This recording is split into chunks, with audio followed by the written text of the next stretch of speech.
Hello everybody. Check, mic check. Be right with you, just doing the final preparations.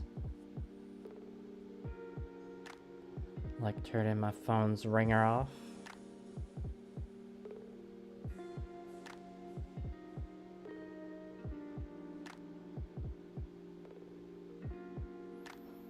Hope everyone's doing well. Thank you to the 8 people who have showed up already.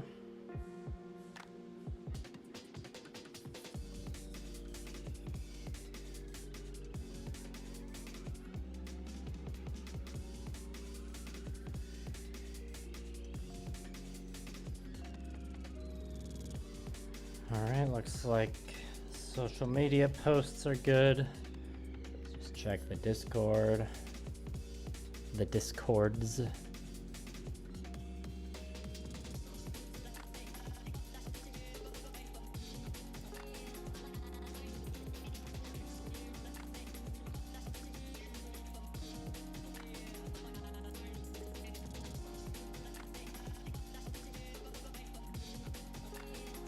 All right, those all look good. I will lower the screen now. Good, it looks like the chat box is working too. Hello Robert, the other MC. Thank you for enjoying Vidarbitos. And Antoine, hello. And Nathaniel, hello, welcome back. You just finished your custom IBO frame. You're getting some G-Paint, cool. Tell me about your kitbash while I crack this can. I know the last couple of streams there weren't that burpy, but you know, I actually have a few Cokes in the fridge tonight, so we're burping.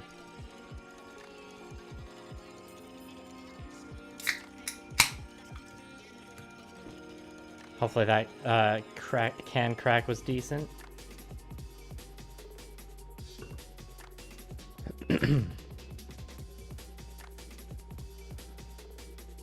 My face is looking a little... Okay, that's better. And let's get the painting assembled. Yes, the other MC, that was my hand.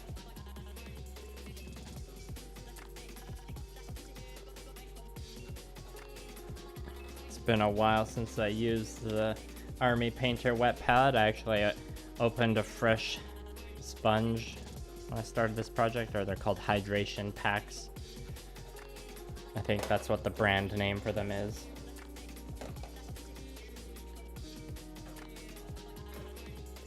Got just 2 brushes for this session. This one's looking a little haggard, but it's still working fine. This will be the majority of the work we'll be doing will be for this one. This one's mostly just to get the corners clean. Oh, we've got Char Ass Nibble here. A mix of the Dandelion, Gremory, Marchosius, Bell, Hekija, Astaroth, and 6-form Barbatos. Damn, that's a lot.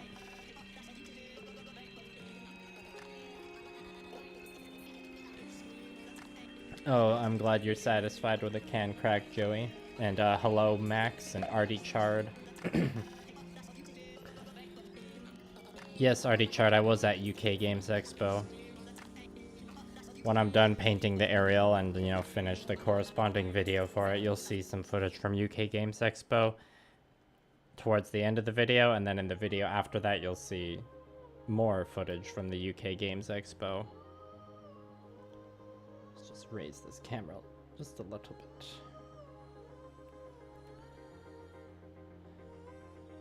And Reevy's Red Room, hello. My thoughts on the new Gundam, my short thoughts are, it was good, I liked it a lot, I wish it was longer, and I also hope there's a Master Grade Aerial or Caliburn soon. I would pick a Caliburn over a Master Grade Aerial, but that's probably because I'm working on an Aerial right now, you know. And hello, Country Fried Minis. Oh, well, good luck with your stream. If I wasn't streaming, I would check it out. That's just how it goes sometimes. Just rearranging all my various paper towels and stuff here. Yeah, that does sound like an expensive kitbash, Nathaniel, but it sounds cool as well, so. Oh, Artie Chard, were you, did you see me at the UK Games Expo?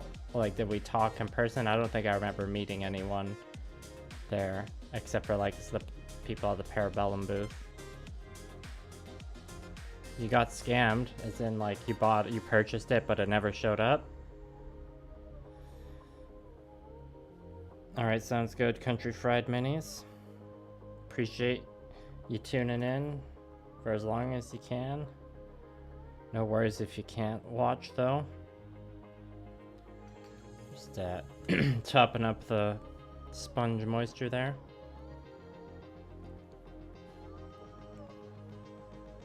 You're building the high-grade GM Commandos. You watch, cool. Okay, well, I've got some pieces that are kind of, well, the only pieces I have on hand with me right now are the 2 legs and then 2 thrusters for the backpack.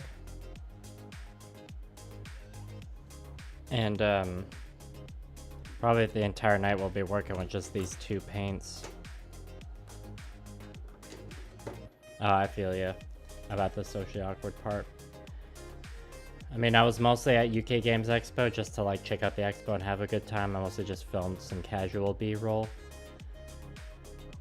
Yeah, so this secret weapon paint out, can't really get secret weapon paint, at least where I am anymore. So this is a good choice for a Gundam project because I won't need to, like, recreate the paint scheme on other members necessarily, but this paint definitely is, like, thin on the pigmentation, so it requires multiple coats. The black, 2 coats is usually fine, sometimes 1. Oh, there's burp 1. Alright, then you can see, oh yeah, and we do have an orange, which you can see here on the palette, which I've started to put into some areas for glowing. The thruster there. Hopefully the focus doesn't get too whack.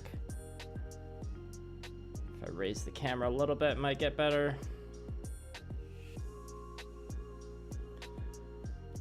And yeah, you can see, let me fix the focus point. Ah, that's the issue. The focus was being weird because the focus point got moved to the corner again.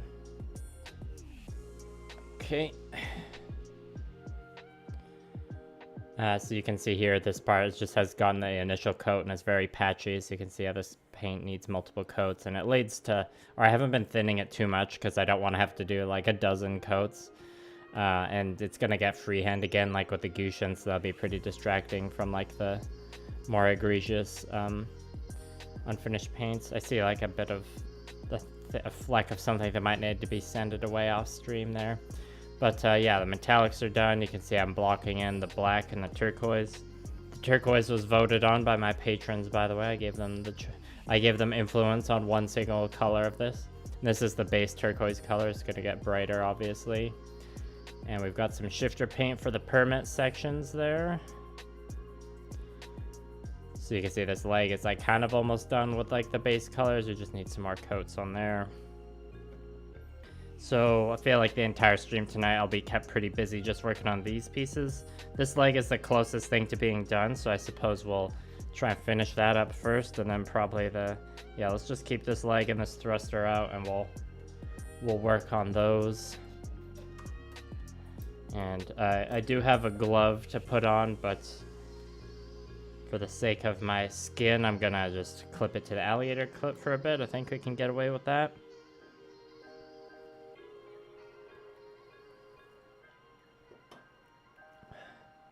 And hello, Hitoshi Hirose. Well, if you're like polite, or already tried, if you're like polite and just like say hello and act chill, I wouldn't call it harassment. You know, maybe if I'm in the middle of something, you interrupt me, that could be considered it. Yeah, I'll just get cut off on the chat here, and then I'll get painting. A Zaku F2 flying type. Nice, that sounds cool. Coolers to decide on a color scheme. Like what, like coolers for drinks in the summertime?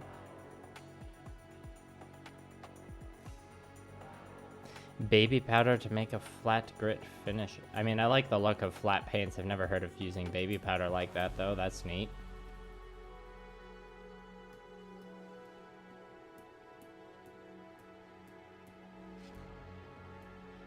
I mean, a perfect grade God Gundam would be cool, but I would be very surprised if that's the next perfect grade coming. I'd rather have like a perfect grade Barbatos or something if I'm being honest. Okay, I'm gonna need the glove to get to some of the hard to reach pieces on this leg. Yeah, black and gold always looks good. Little Coco Goat. Alright, Nathaniel, maybe the chat can help you out with the color scheme. Hello, MJRL Hobby Stuff. Zula Mio, yeah, that's a good one. Yeah, I mean the Witch for Mercury kits are really good. I'm glad Witch for Mercury's made you a Gundam fan. I'm assuming that's what you're getting at. Yeah, I guess to answer your question, Xavier, I don't hope for the perfect grade Gundam to be coming out soon because I don't. Well, I think there's like much better candidates for the next perfect grade, considering there's just a real grade God Gundam. That's my opinion on that.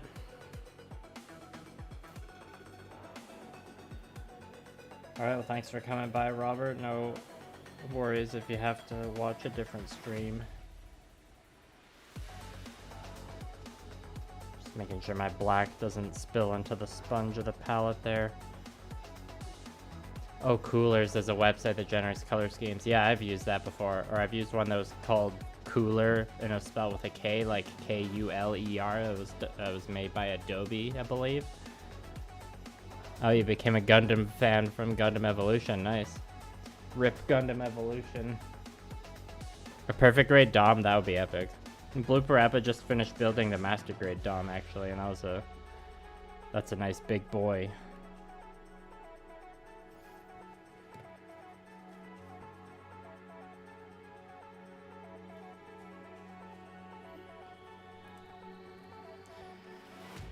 And it's never bad to have leftovers, Nathaniel.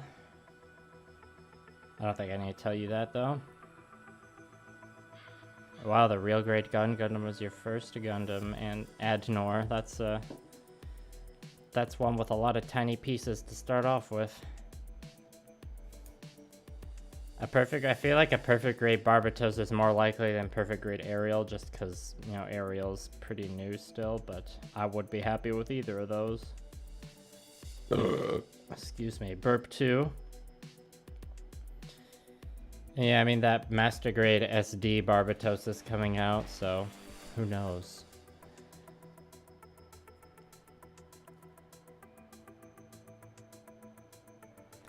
And yeah, Roku, to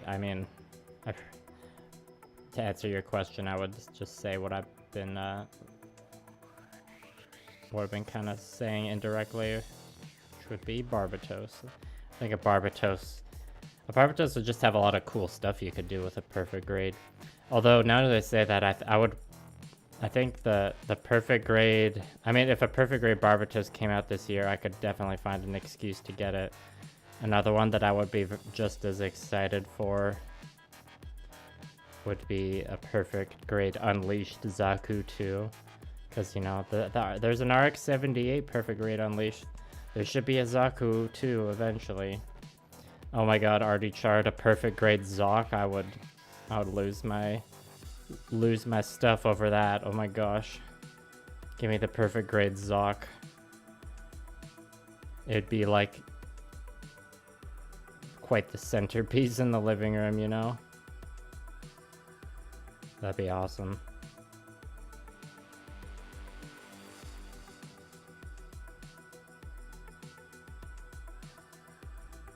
I'm concentrating to not get black paint on the shifter paint.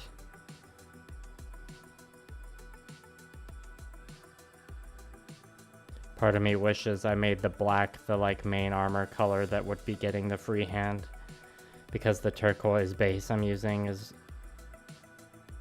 it requires more coats of coverage, so it's gonna take longer, but I do want this aerial to be on the same team as the Gushin I did earlier, so it makes more sense to continue the color, or to do a similar coloring pattern where the black just gets the usual edge highlights and that's it, and then the colored part gets the freehand designs. I don't really need to be too worried about painting this part on the inside of the thigh because it's not really going to be visible, but you know, I still gotta, just in case. The parts of it might be visible, you never know. I won't go that hard in edge highlighting these parts though, that's for sure.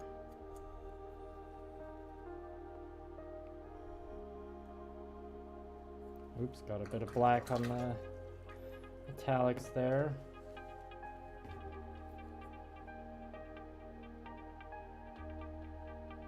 Gonna have to rub that off. There we go. That was a close one.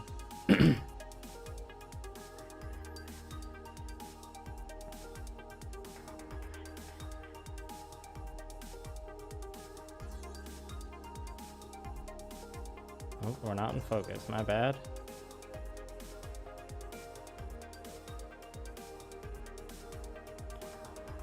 Feel free to let me know in the chat if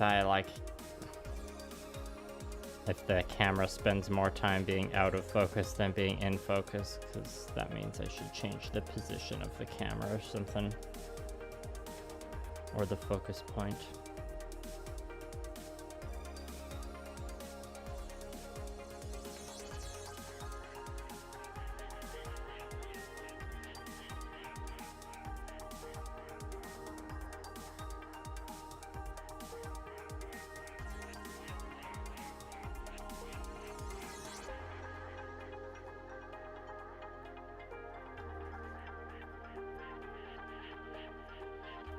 A perfect grade Neo Zeong, that would be quite large, wouldn't it? Perfect grade Big Zam, hell yeah. Your first was a perfect grade. Wow.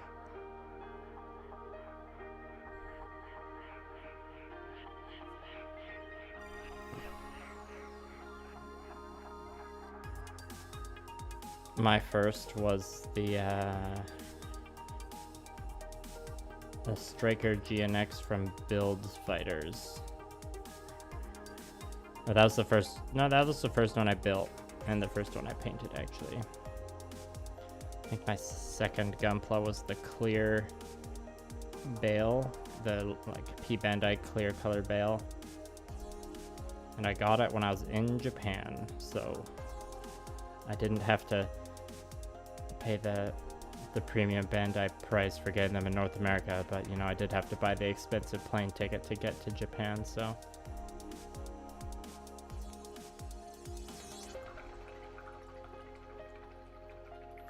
Yay, Necrons. Yeah, Necrons and dry brushing. Classic combo.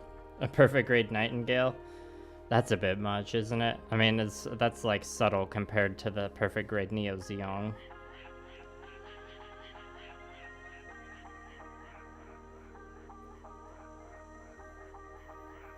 Okay, the black on this leg is almost done.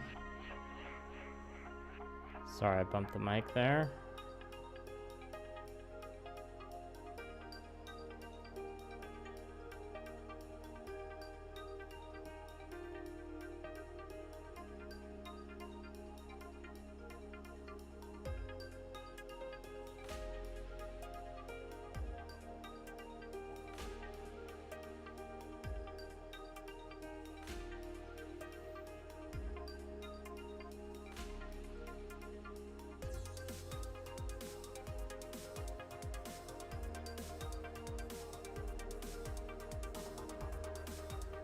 And as you can see, the initial airbrushing I did was just like spraying some metallics everywhere. So I'm trying to like keep the gold within the panel line and like just be careful applying these base coats and like leave the panel line untouched. So it's like Usually the panel lining will happen after the base coats are done, but in this case I'm just like trying to paint around the panel line color that's already there. Just for that subtle sparkle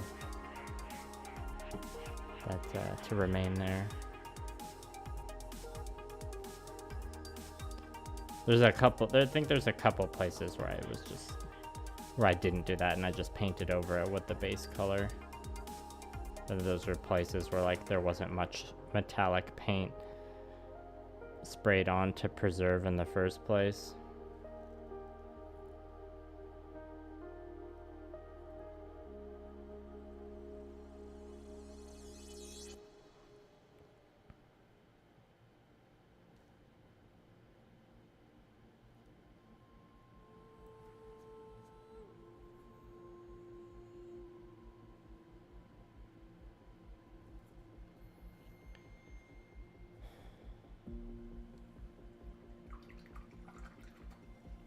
This top part on the thigh needs some more black paint. So add another coat there, and I think we're gonna switch to the alligator clip.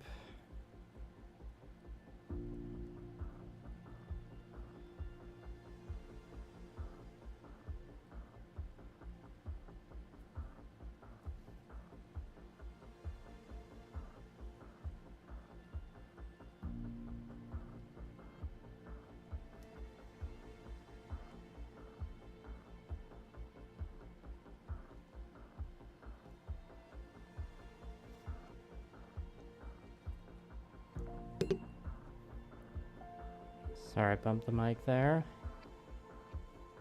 I'll catch up with the chat once this section's done.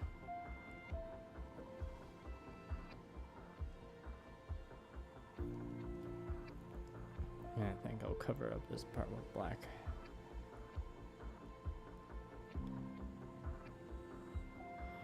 I wanted to get this leg done first because it's a bit more, you know, it's the bent leg, so it's a bit harder or a bit more annoying to paint than the other one.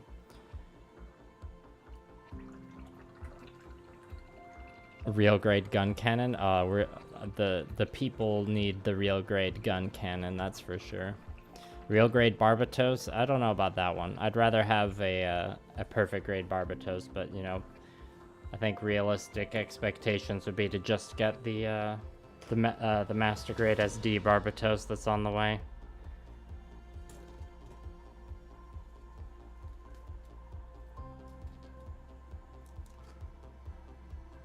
Business casual, yeah, you could say I taught myself to paint, or else, you know, like I've been painting miniatures for a long time, so I picked up painting tips from other wargamers here and there, and from White Dwarf magazines and a lot of stuff online, but yeah, I guess you would say self-taught.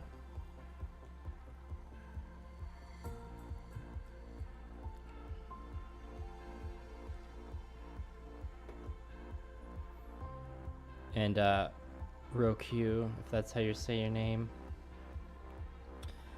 The color of this was based off two things mainly. One thing, not very exciting, was more like, it's more like I gotta use the same black colors I used on the Gushin, because this one's gonna be on the same Gamma Wolves team as the Gushin eventually.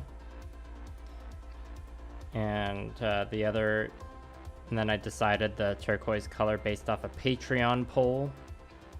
I like burp 3. I picked like, or I knew what the shifter paint and like underframe metallic color was gonna be. I just kind of picked one that I wanted to do, and then I found 4 other colors that would go well with the metallics I chose and the black. I mean, a lot of paints go well with black, and then I took those 4 options and made a quick little casual Patreon poll, and the patrons voted for turquoise.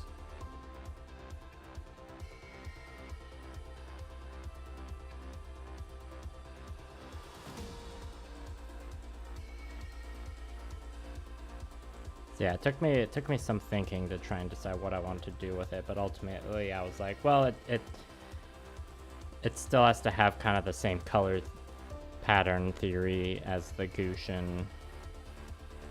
because I don't want it, like it's gonna look different, obviously, color-wise and mech-wise, but it still needs to like be recognizable as being part of the same overall group. And I'm pretty confident that it will look that way, so yeah. I'm glad you're looking forward to it, Antoine.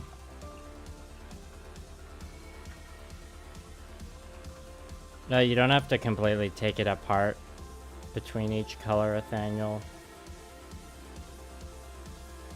But, you know, you gotta, like, you just have to, like, clean out the, like, flush the cup a couple times and, you know, like, run some thinner through it.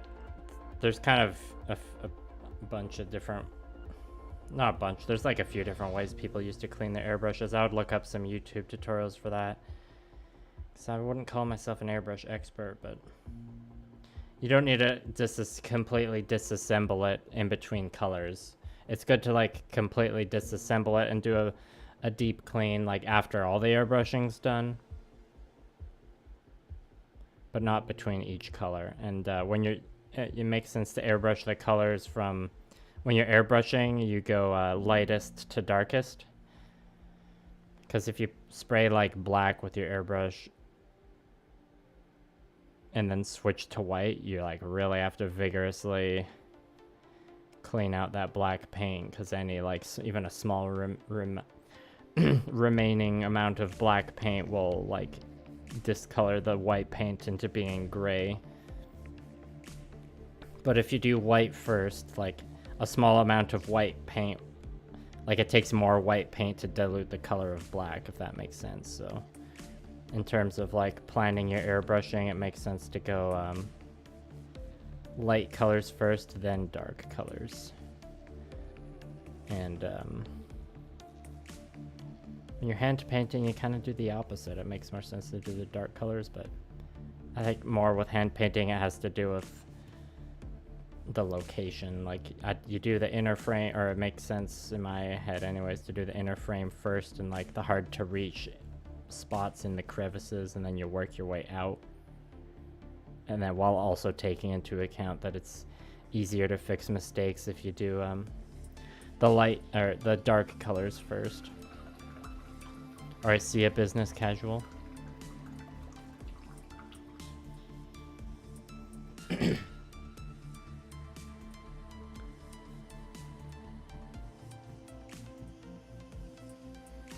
It'd be cool if there were some figurized standard kits for like Godzilla or something like that. They're doing it for Digimon, so I could see some of that working.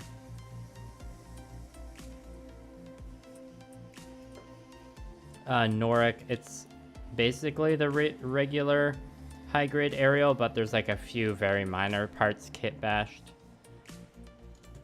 On the leg there isn't really anything kit-bashed, but this is like, gonna have them oriented, or this is the bottom where they're supposed to be like this with the model kit. Oh, there's some water there. And then this little gold tab here, that's kit bashed on. Normally this slot would be what holds the beam saber handle. And you know, when the video for this project comes out, you'll see like a more detailed breakdown of what exactly is kit bashed. Burp 4.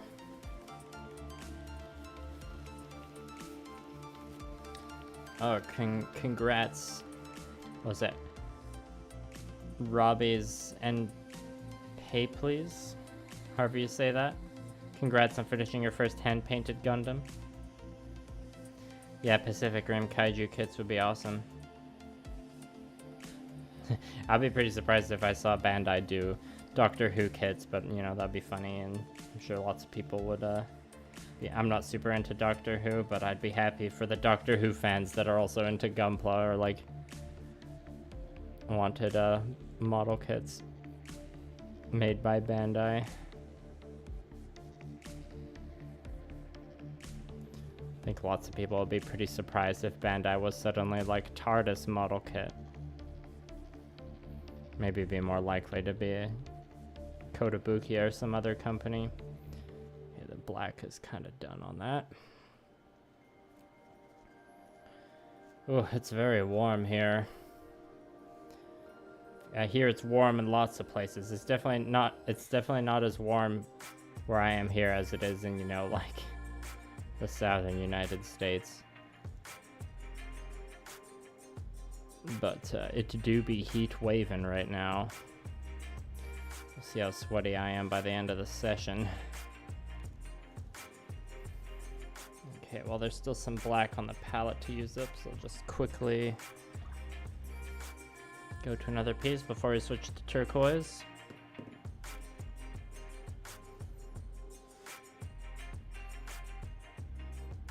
Yeah, if they made the Gypsy Danger model kit, they should have made the Striker Eureka one, because Striker Eureka is a cool design.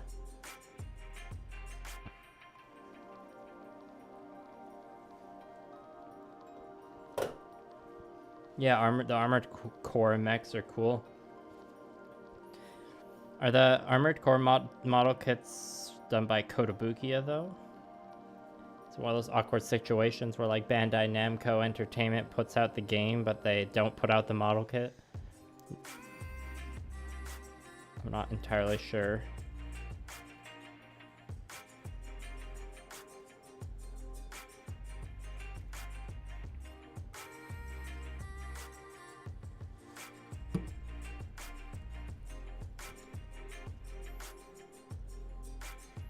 Oh right, I want to remember to question you all of whether, when it comes to streaming, if people prefer to, this is just about like watching live streams in general. Do you like it better when it's set up like mine, where I have background music that just goes the whole time? Or do you like it better when when the audio coming from the stream is like just the voice? Or just my voice? Yeah, I'm assuming if you're watching a video game streamer, you prefer to like at least hear the sound from the game. I assume that's what most people prefer.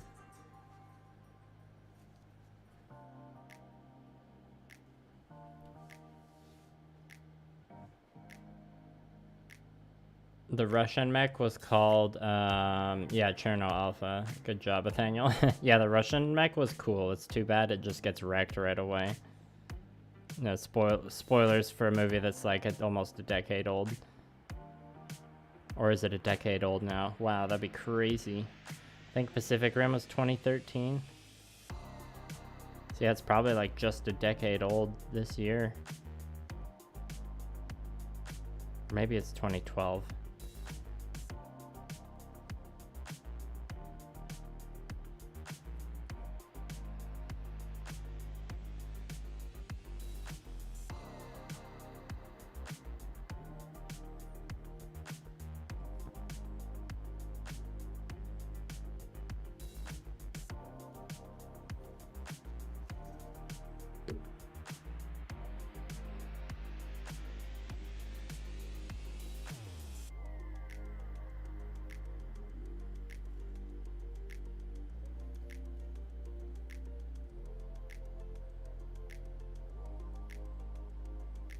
Yeah, I can see a decent amount of fibers collecting on the edges of this already, despite my best dust prevention measures.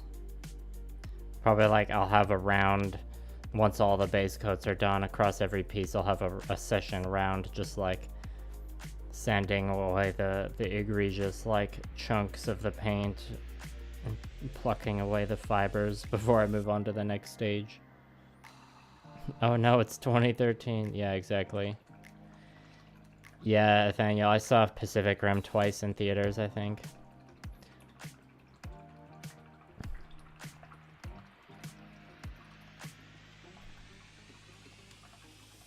An SD Gundam Dragon turned into a 144, 30-minute missions plus Gundam Aerial.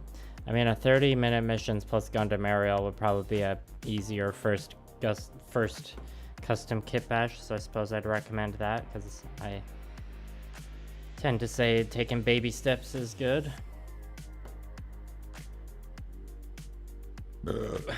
Burp 5, thanks for the feedback on the music, everybody.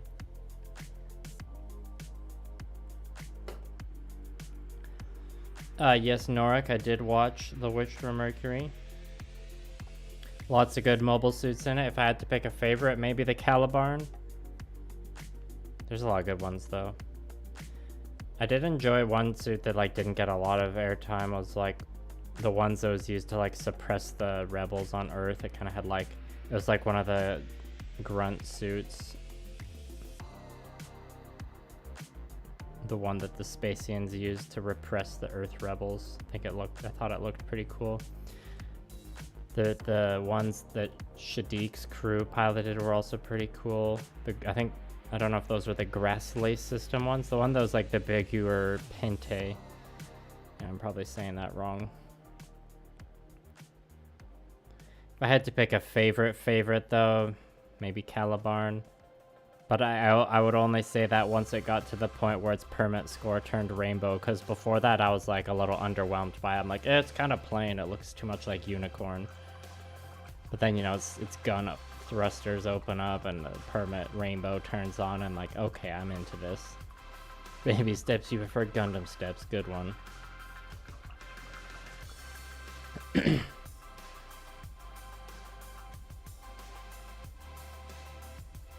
The Zowart? Yeah, I think that's the one. So, I mean, that's not my favorite, but you could say that's an honorable mention.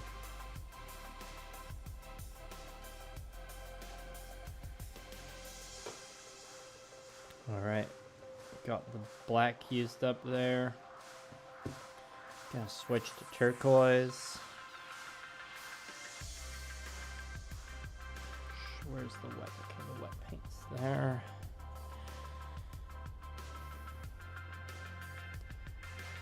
Okay, I'm just gonna quickly add another coat to these areas. And then I can put the alligator clip on and take my glove off. Permit score gay. I mean, kinda. It's not bad you like Gundam Fract. Gundam Fract is cool.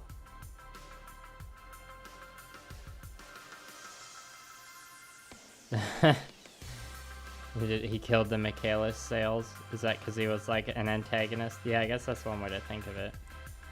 Yeah, this paint, it's like a little unadvisable to get like a smooth paint finish, but I'm not really thinning it that much when I'm applying it just because the pigmentation's a little weak and I don't want to do a bajillion different coats.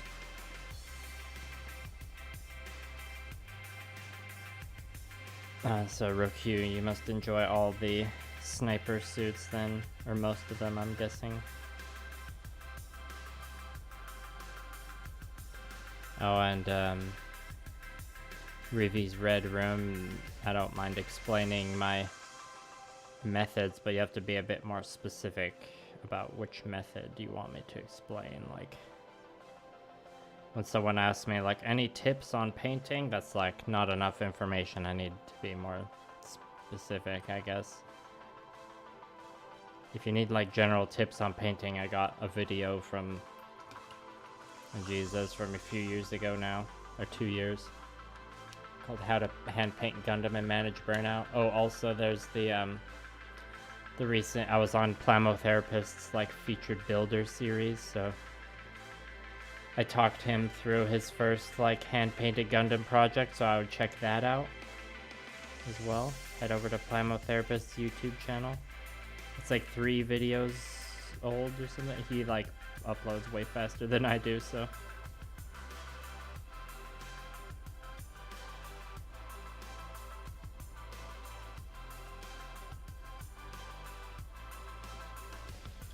Schwartz and Caliban.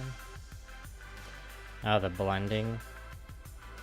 I'm not doing this project is gonna be like the Gushin, where I'm focusing on doing like freehand patterns, but yeah, the majority of my other like hand-painted Gundam projects focus a lot on the blending, and I don't know, any explaining I do now, you could get a better explanation by just like watching those videos.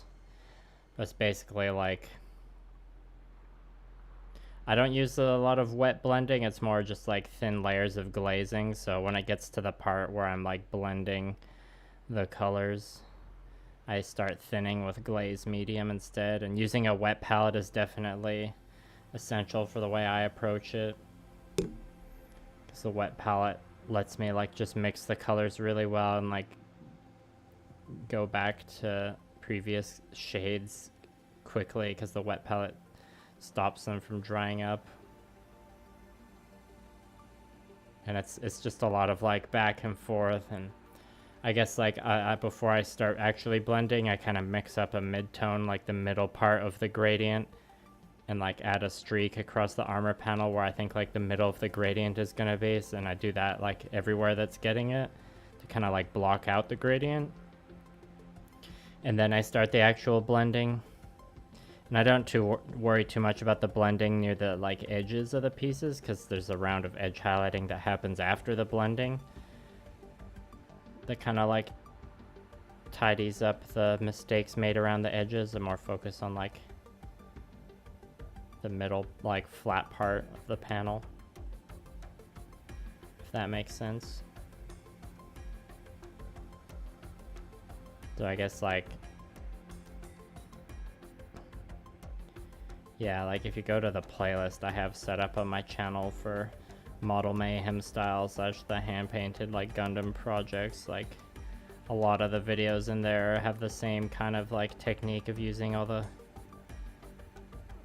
glaze medium to glaze up those gradients. And when it comes to painting the pattern on the base, it's like the same thing. So maybe like watching how the painting forms up on the base could be like a more like pure neutral version of the technique, because it's just entirely across a flat surface.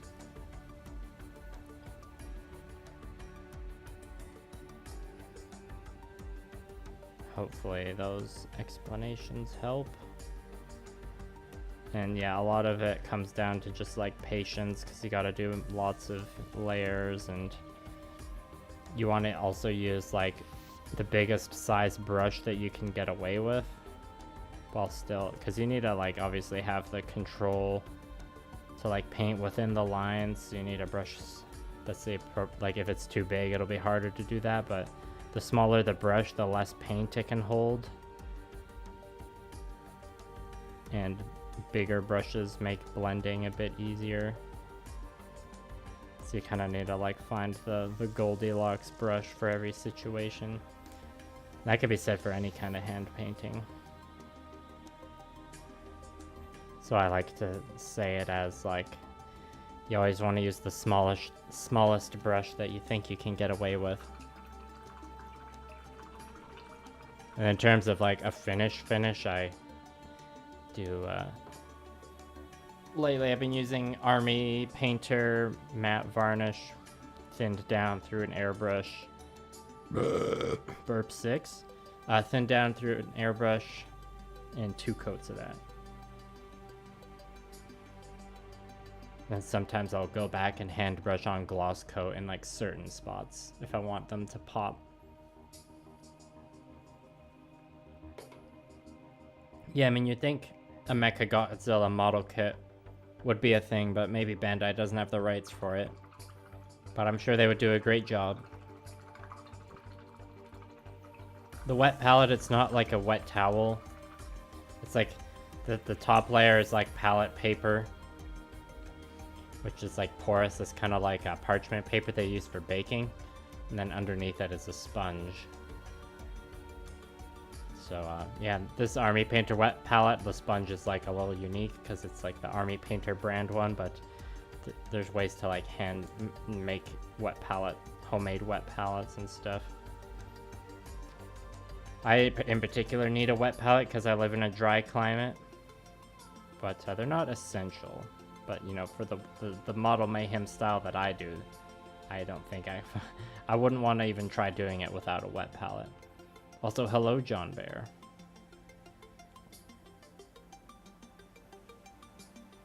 Yeah, Norik, I don't know if my local guy has the Calibarn yet either.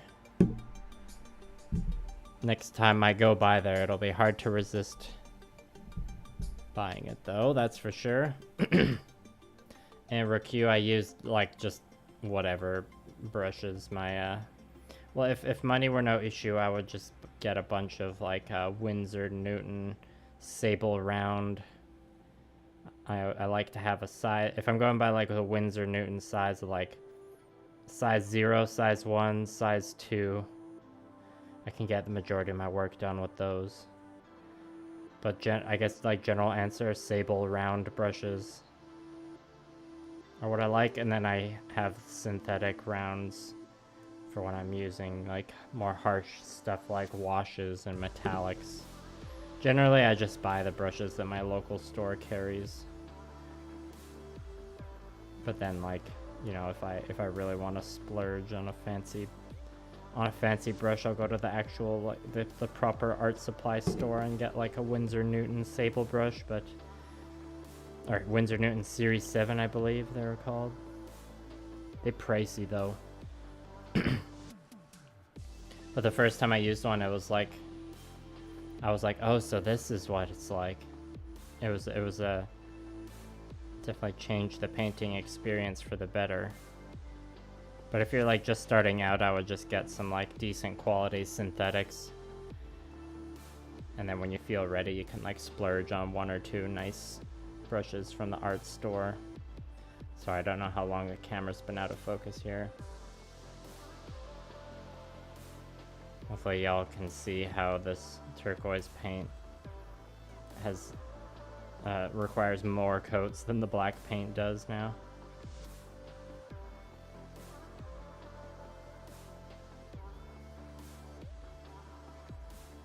So it is gonna end up looking a little streakier, but it's fine because it's the color that's gonna get the freehand.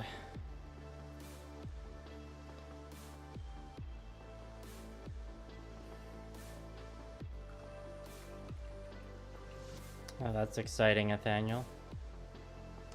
The 144 Sky Grasper. What's that one again? I recognize that name. I don't remember what it looks like.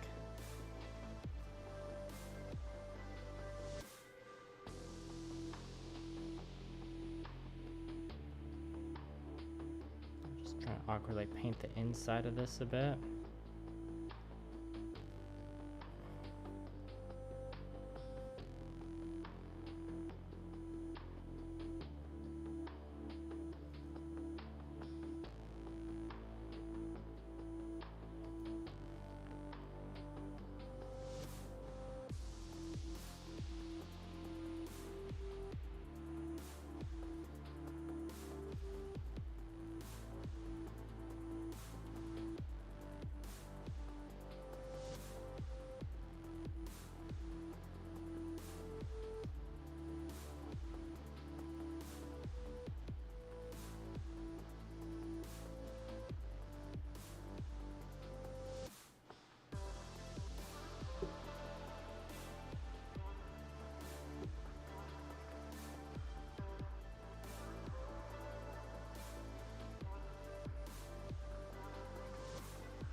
Like no matter how hard I dust my room or how long I run the air purifier, there's always a bunch of dust that just embeds itself in the wet palette. It's good times.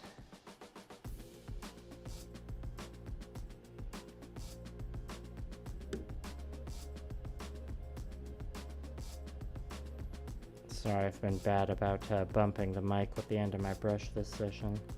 Try to move it a bit further away.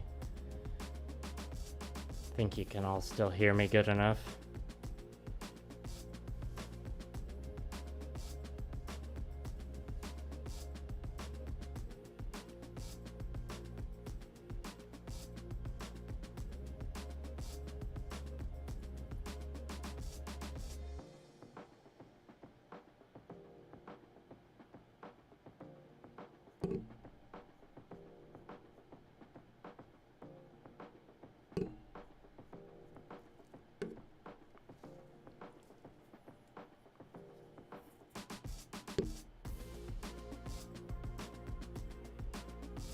Come on, focus.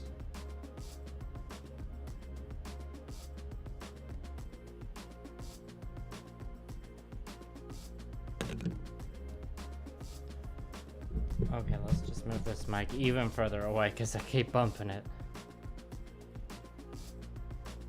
Oh, we got another awkward inside rim section to paint.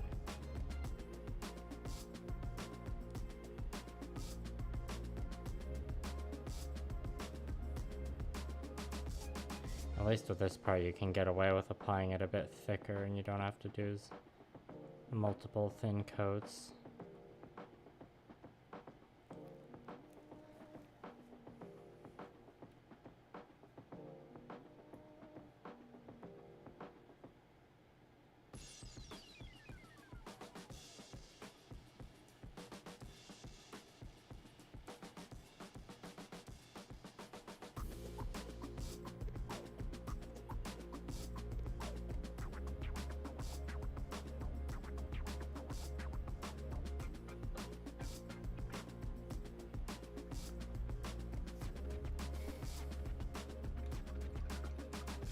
Yes, it is the Bale sword in the thumbnail. I stole one of the Bale's swords for this project because I liked... I don't know, I wanted Ariel to have a non-beam sword.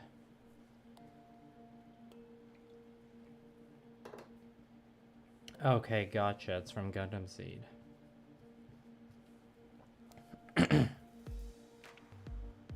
Sounds like a unique build.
Sorry, I can't be as chatty when I'm painting these edge sections right next to the gold because I gotta be concentrating, you know?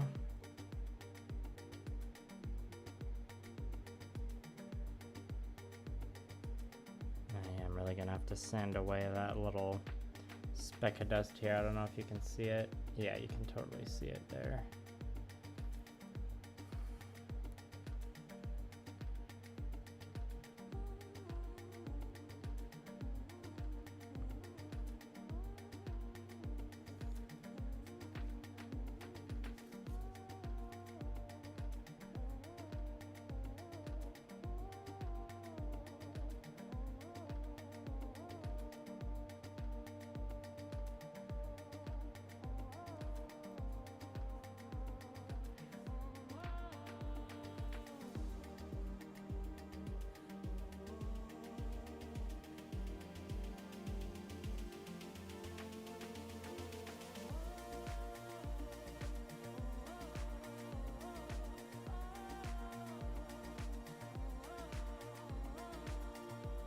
A 160 scale Ashimal.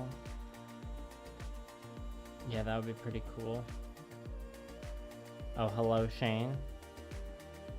Trip to the UK was good. I can get more in detail into that in a second here.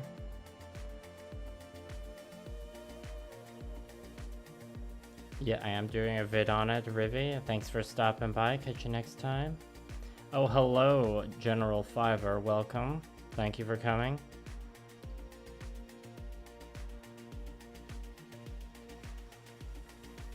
Okay, I'll catch up on the rest of the chat once I'm done this section here.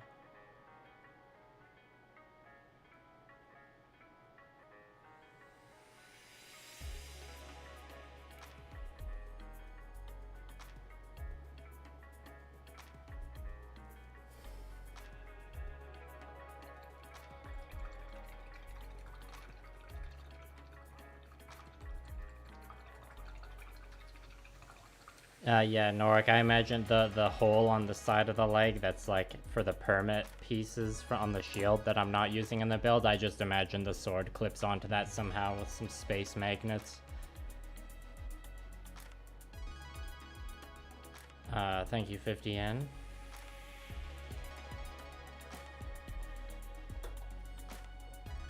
Glad I can spread the word about Gamma Wolves and just gaming with Gunpla in general.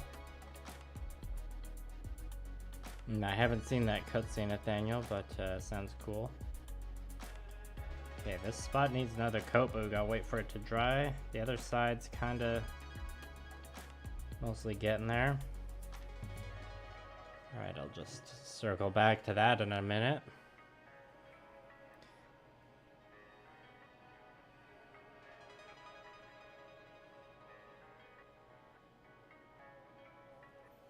I enjoyed your candy terrain the other day, Fiverr, by the way. I imagine it'd be quite the fun time playing on a table full of terrain like that. Do a full Candyland board. Then the objectives for the whatever scenario and whatever game you're playing could be actual candy.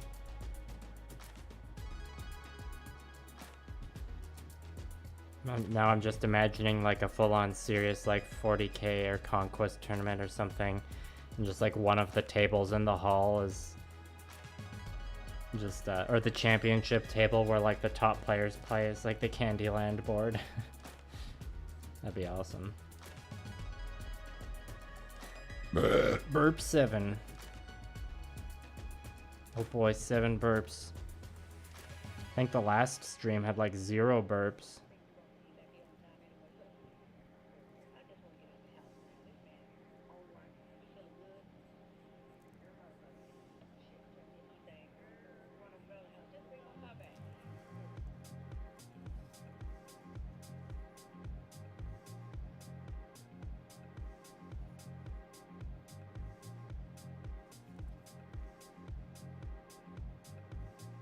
I guess I can probably take this glove off now. Save my hand some clamminess. Yeah, exactly. A proper Candyland board. Thank you, Fidian.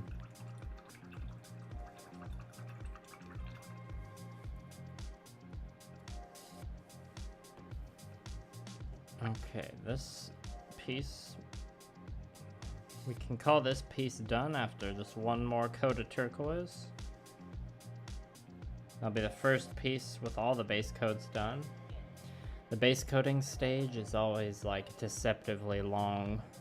You think, or like I always think that like usually the, you know, like all the glazing and edge highlighting is gonna be like the most tedious part, but then when I do the base coats, I always remember it's like, oh yeah, just making sure all the base coats are like solid and clean across the entire model. That's like often one of the longest, most tedious parts.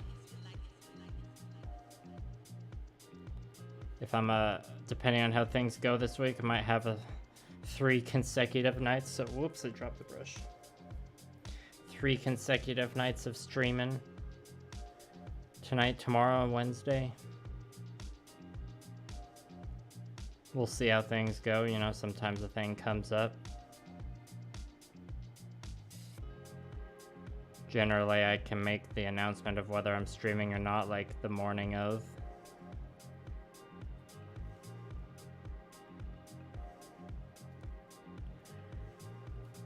Alright, let's call this thruster done.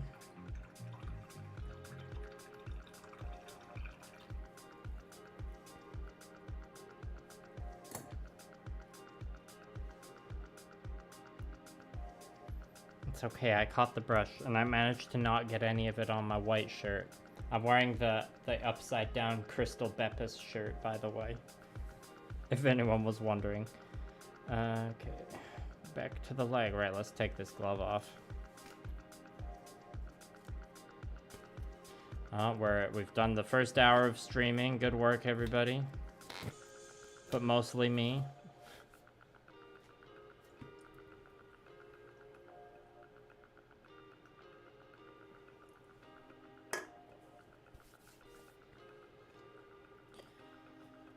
Okay. Top of the thigh. Let's... The side of the thigh here, that's done. Same with the other side. So we'll go here and then just work our way down. Yeah, I need to check the focus point of this camera. Okay, I'm just moving my hand around too much. That's the problem. If you're asking about this aerial, it's just the first high grade aerial. Sioroku.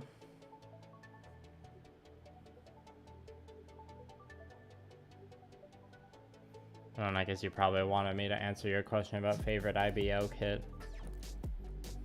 Or favorite IBO Gundam. Probably either the Barbatos Lupus or the Flauros, aka the Ryusei Go. Oh, but also we can't forget the Gushin. Yeah, I don't know, the Gushin might be my favorite. It's a hard pick. But I do like me that thick-ass Gushin.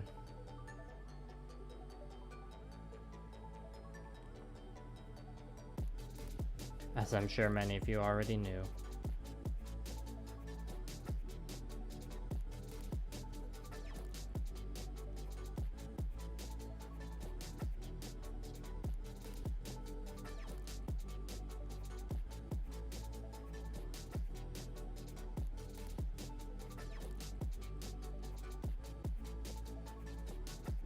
Hopefully now for those of you who were watching when I was painting the black, you can see what I mean about the turquoise paint having less pigmentation and requiring more coats to look as good.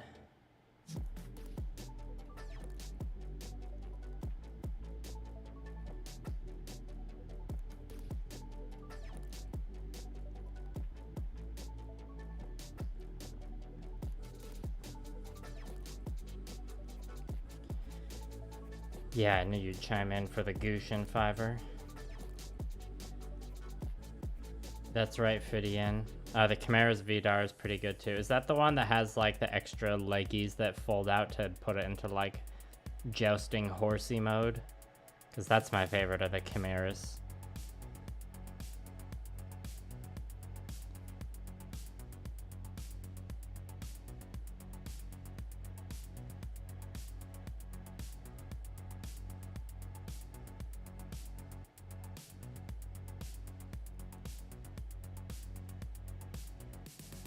I did enjoy the Witch from Mercury mech designs a lot, but I think overall I still like the Iron-Blooded Orphans designs a bit better.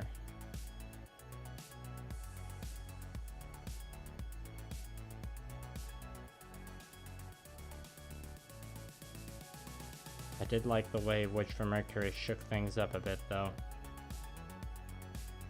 I guess it shook things up more than a bit.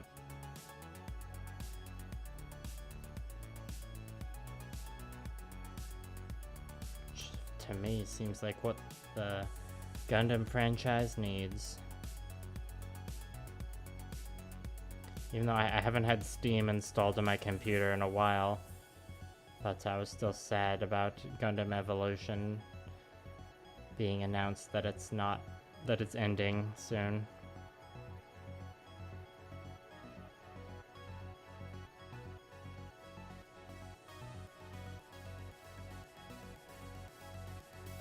It seemed like there's a decent amount of people who are pretty passionate about it and like sunk a lot of real time and money into it.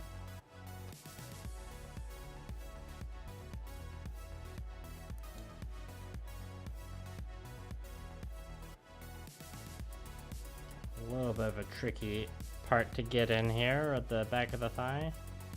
The other leg isn't bent this far, so it won't have this problem.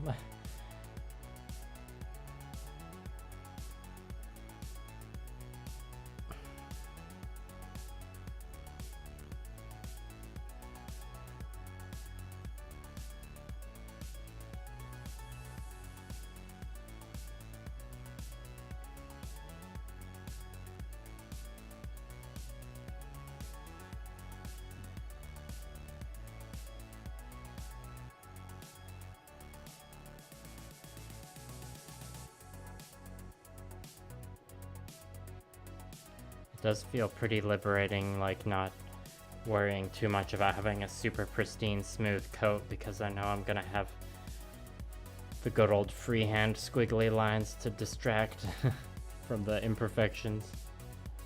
That's my painting technique right there, is like create things that distract people from the mistakes, whether it's excessive glazed in gradients or freehand. The freehand's probably a better distraction. Although who knows? Oh, was that burp 9 or burp 8? I think that was burp 8.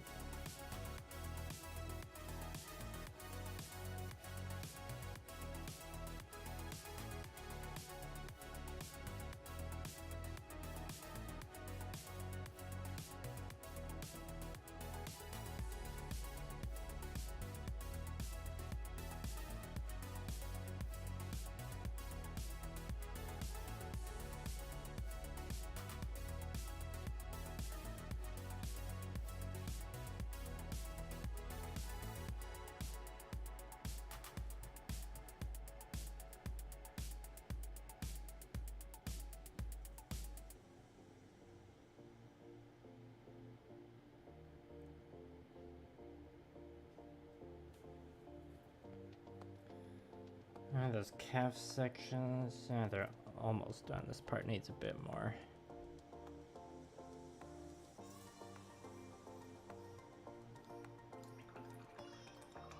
Kimara's Trooper is the Earth Booster Cavalry one. Gotcha.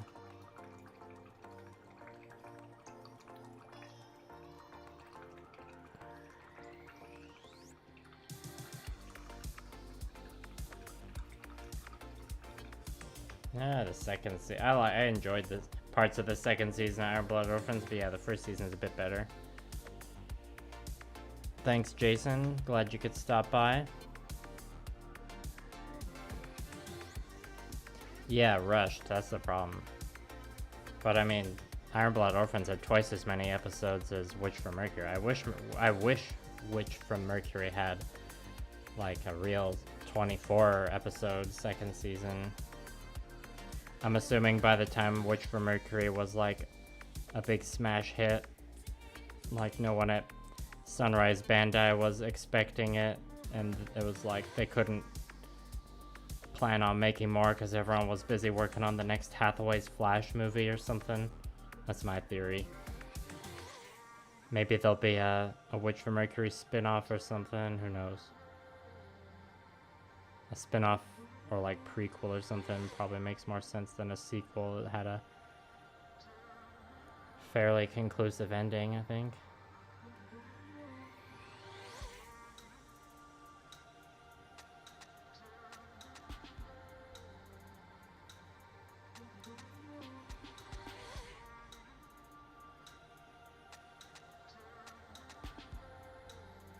Yeah, Witch from Mercury definitely left me wanting more.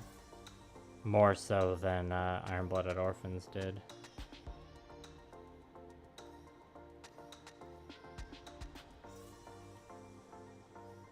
Like, Witch from Mercury could have easily had a another 24 episodes, in my opinion.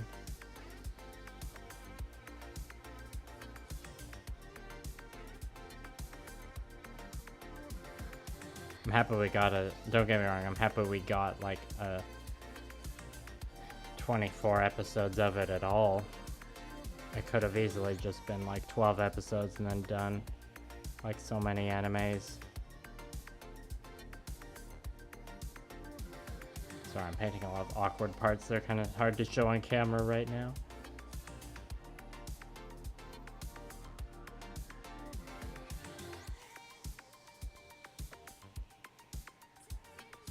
We'll get to move on to the straighter leg after this. It'll be much easier.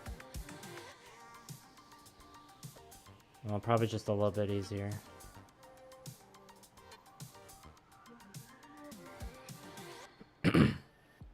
And this one will be displayed in flight mode permanently, so I do need to paint the bottoms of the feet properly. Which is not typically a thing with Model Mayhem style. But, you know, like to Try some new things in every project when you get the chance.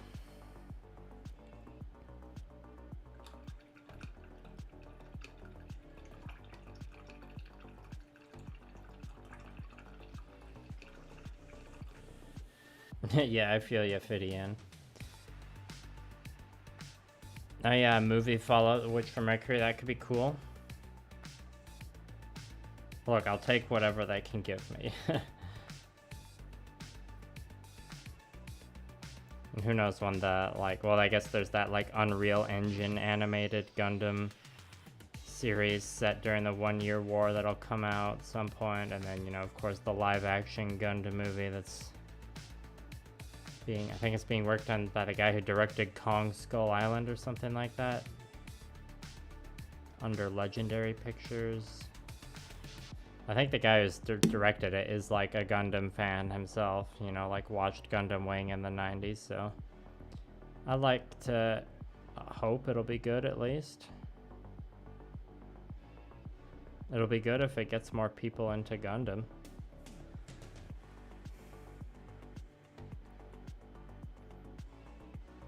We can probably call that like done for now. Yeah, it is better to just remember it as the good show it was and have it not be soured by something mediocre that comes out later.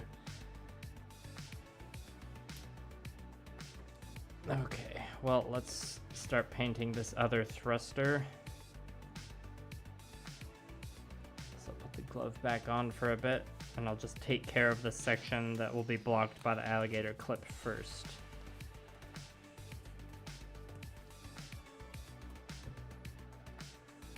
Hello, Carlos. Thank you for binging my videos. Appreciate it.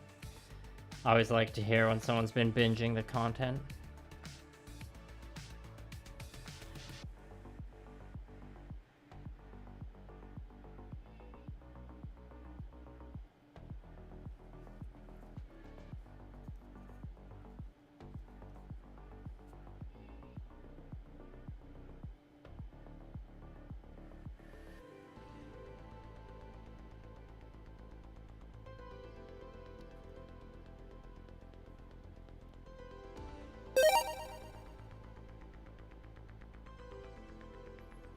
Thank you for the $25 super chat, 50 yen. It's weird the sound effect didn't go off. Don't know what's happening with that. Furthering the plastic crack problem that we totally don't have. Yeah, I mean, I can't promise the money won't be spent on plastic, but you know that's a fair assumption to make. Yeah, appreciate the super chat. Thank you. Did you all watching hear the sound effect go off, or did you just see the animation? It's weird, I tested it before the stream started, but don't know what's going on with that.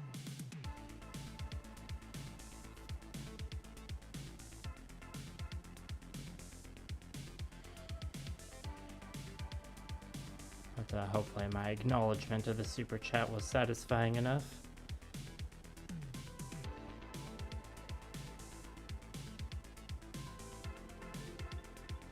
You can rest satisfied knowing that your super chat is very much appreciated, and the money definitely will support me in my endeavors to paint plastic, etc.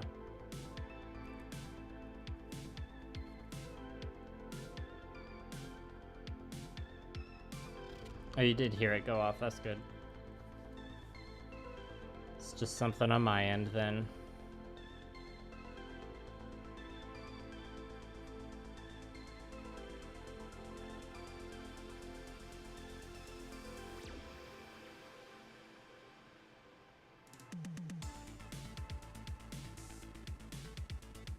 Yeah, you can really see how this turquoise needs multiple coats.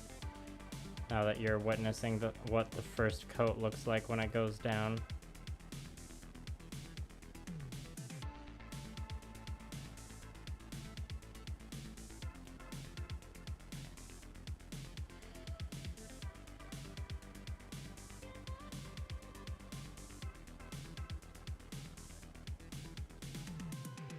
on the the thin edge section here, like bordering the black, I can get away with applying the paint in a thicker way where it requires less coats, but I can't do that on the more wider flat sections.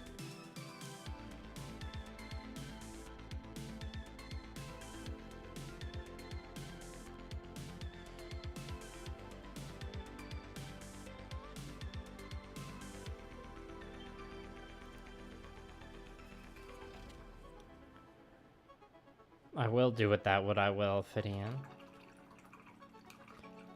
Welcome back, Robert.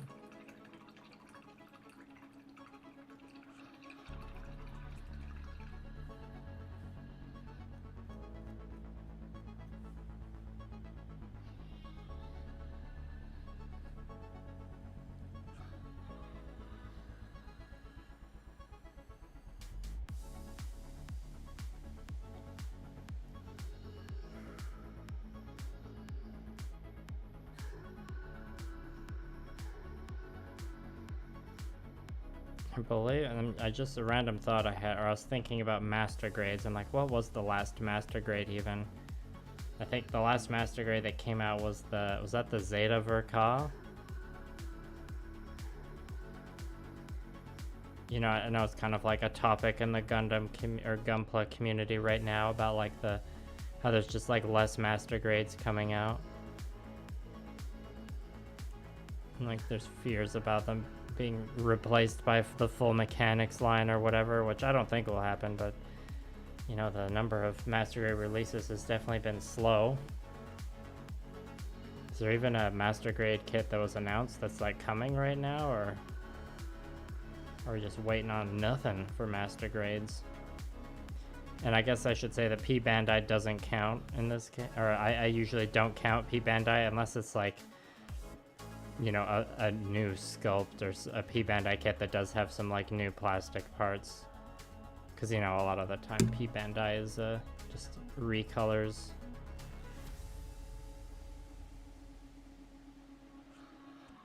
Or like recolors, but maybe like some slightly different accessories or weapons.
You picked up metal parts for the Freedom 2.0. Oh dear. Is that like metal parts for the inner frame or something? To look better unpainted? There's still only been one Master Grade Iron Blood Orphans kits, and it's the Master Grade Barbatos, and it's a great kit, but we want more. Right, people? Yeah, Hydra. I mean, the Dom re-release was cool and everything. Love the Dom, but yeah, it wasn't as exciting as like something properly new. All right, CFIDN, thanks again for the super chat.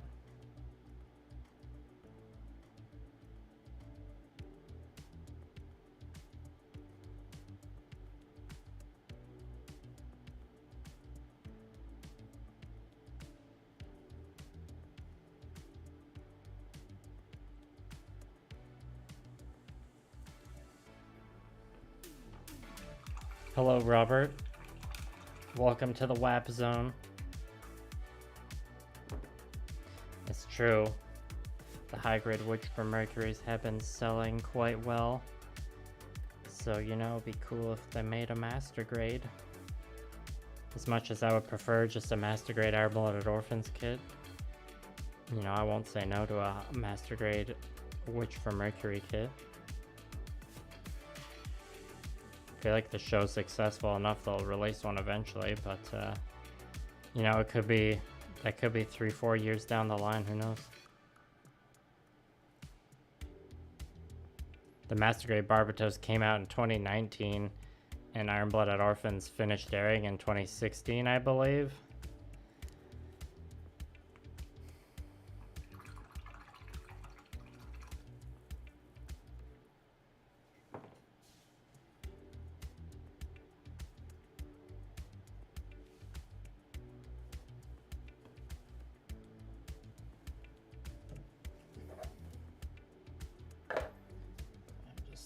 Covering up the other pieces that are done. Remember to do that, and now we've painted the part that'll be blocked by the alligator clips, so we can get that clip back on there and take the glove off.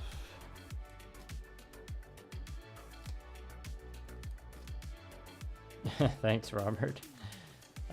Shane, yeah, that's a tough one. A perfect grade Barbatos would be cool. I think I'd rather have another master grade one. And a lot of that is just due to available shelf space, but you know, obviously I wouldn't complain about getting a perfect grade one either. Alright, we're out of conch. It's switching to water now.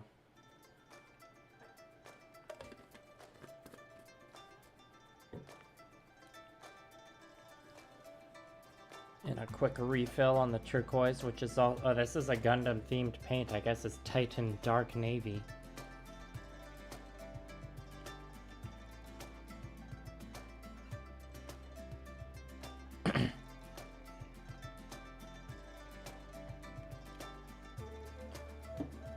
Alright, I'll probably switch to the larger brush, be a bit more efficient.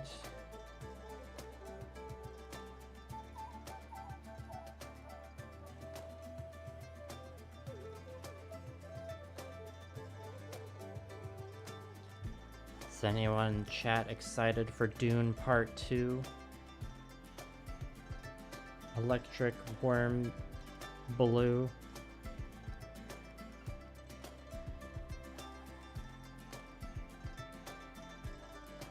PG-13 Barbatos. No, we need the R-rated Barbatos.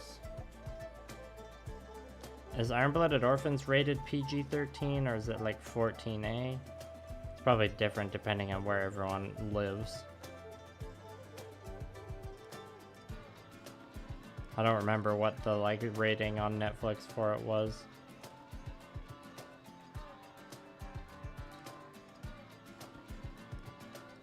And even then, I guess that was Canadian Netflix. You know, I've been an adult for a while, so I haven't really paid attention to ratings much. Because it's not often where I'm watching something, you know, with a younger person where I need to be aware of, you know, I don't like babysit. I don't need to put on a movie and be like, wait, is this PG or PG-13? So I can't say I've thought about ratings much.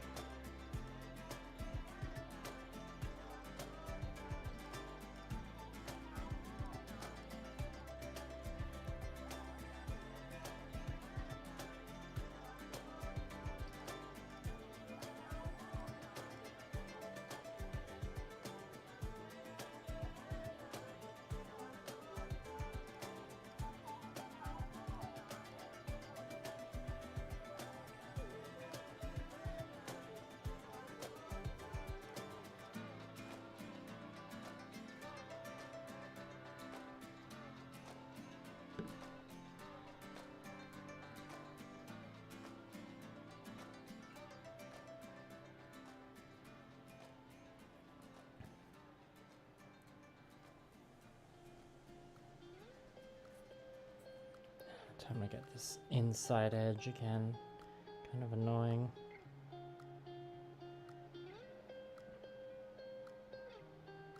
I can get away with just one thick coat there.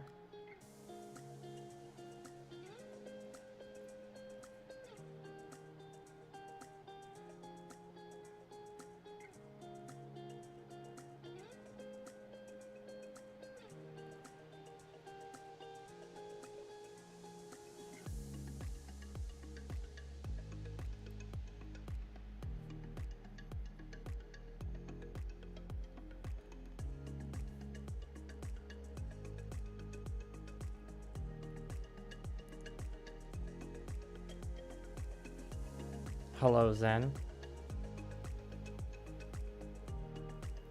Yes, I believe I checked a while ago with the new type server if the self-promotion was allowed. I think the response I got was that they're happy to see me sharing. Sorry, sometimes the camera just gets a little choppy. I need to turn it on and off.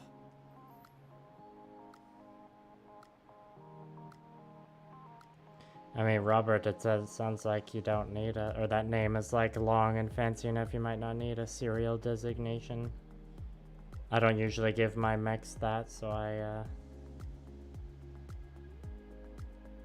don't know if I can contribute any ideas for serial designation.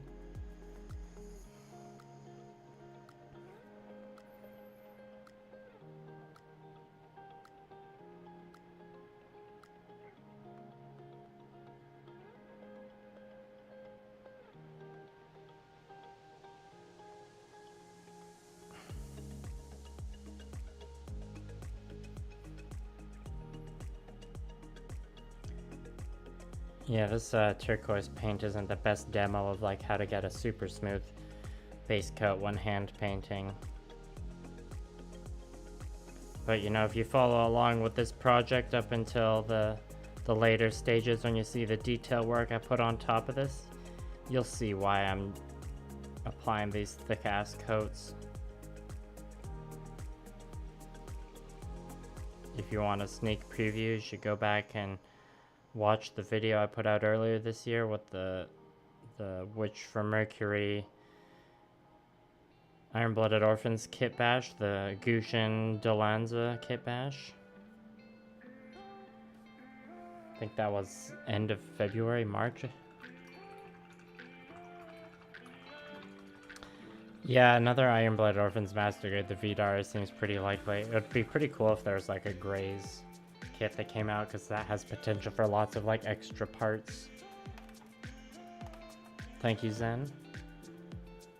So thick the camera couldn't focus on it. Yeah, that's right.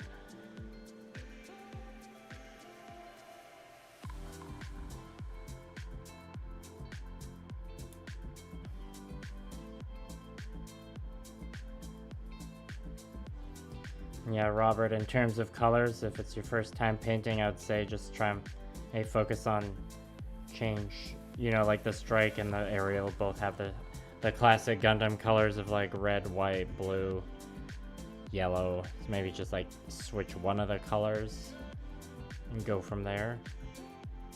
You know, you might get that far and then want to change another one, or you might just do one simple color swap and be happy with it.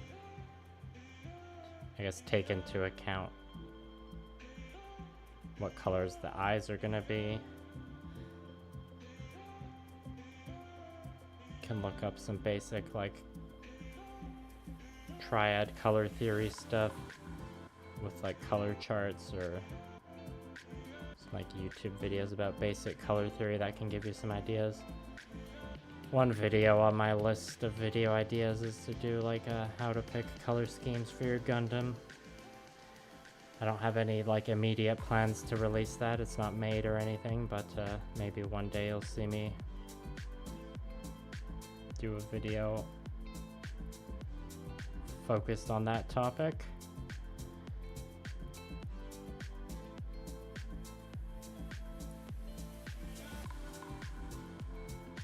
Sorry, I'm having a hard time focusing the camera there.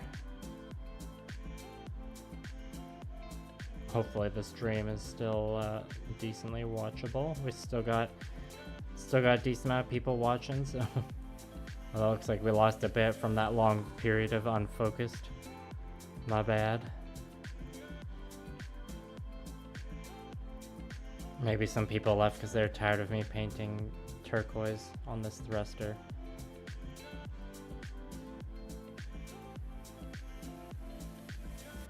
Yeah, it's a good, the gold, black, and turquoise is a solid combo. The freehand pattern that'll be going on top of the turquoise will be like lighter shades of turquoise, so it's really gonna pop. Because like this initial base coat's fairly dark. The glow effects, you can kind of see it applied.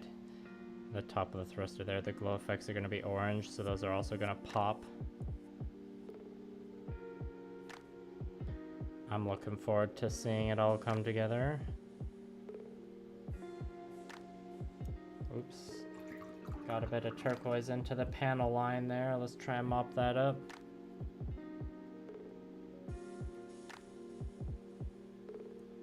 Okay, we got it.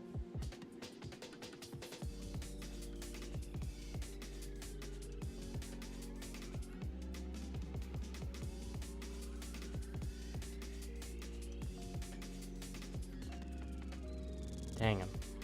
Keep going out of focus.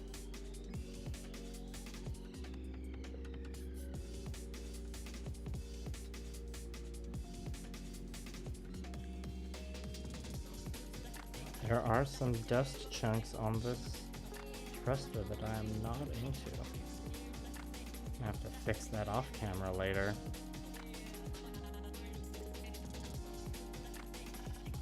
Or not, maybe we'll leave some of it there as like an Easter egg for people to comment on.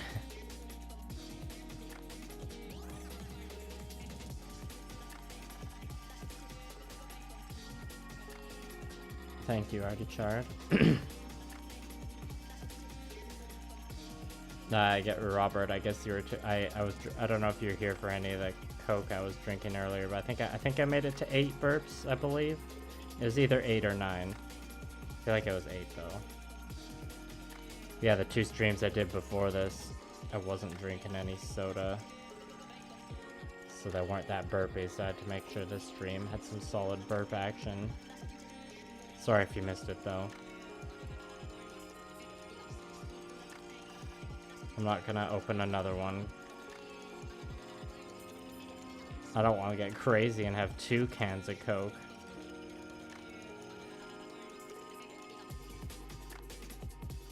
Do I glaze Warhammer Power Swords?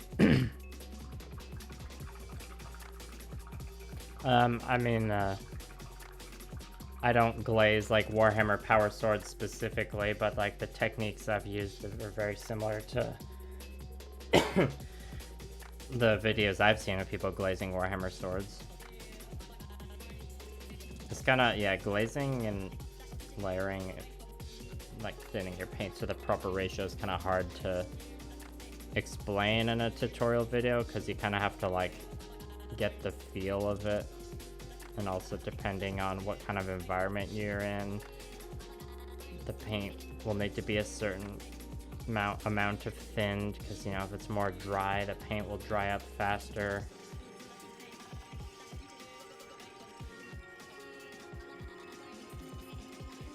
Yeah, I guess a lot of the glazing I've done has been on surfaces larger than Warhammer Power Swords. So in some ways that makes it harder, but in other ways makes it easier.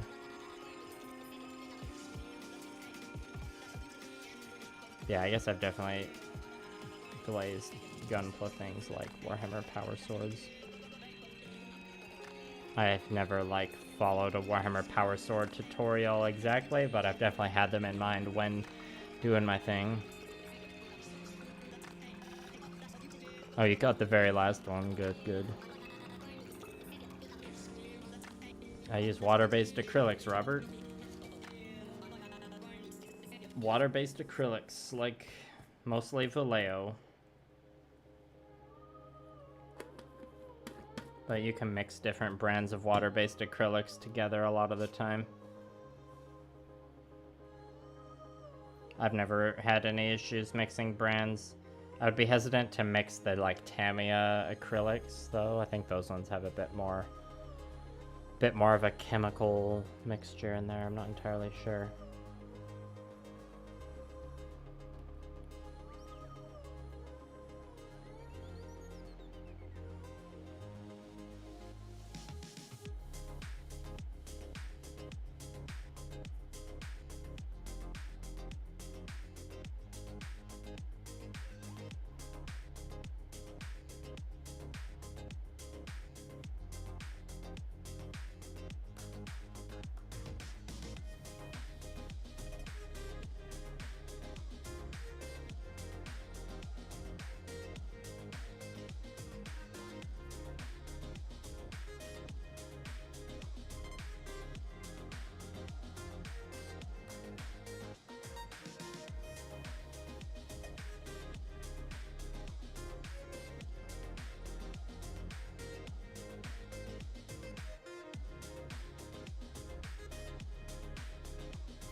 I think I got a bit of turquoise in the panel line again. Uh-oh.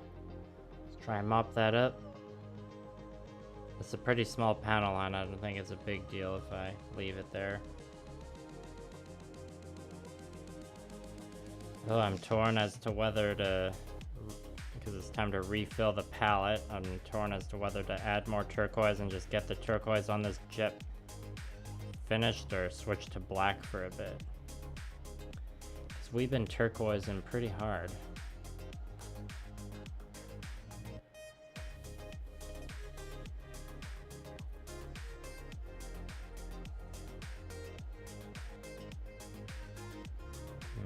I think I'll just try and power through and finish the turquoise on this thruster, because it'll feel good when I get this thruster done as well.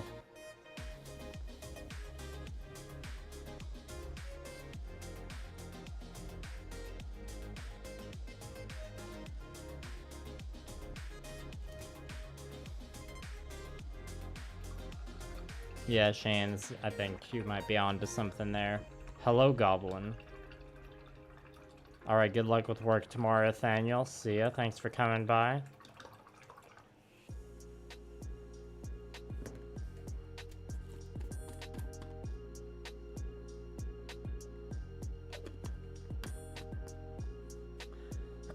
Oh, the Ashes of Faith box. Is that the one with the Beastmen and the dwarves in it? I haven't been up to, or been stayed updated with the Kill Team products since before the pandemic, so I played Kill Team before the pandemic, and then, you know, when the pandemic got to a point where I was able to start playing games again with people, we did one-page rules, but now I'm mostly just playing Conquest. And I've been having a lot of fun playing Conquest.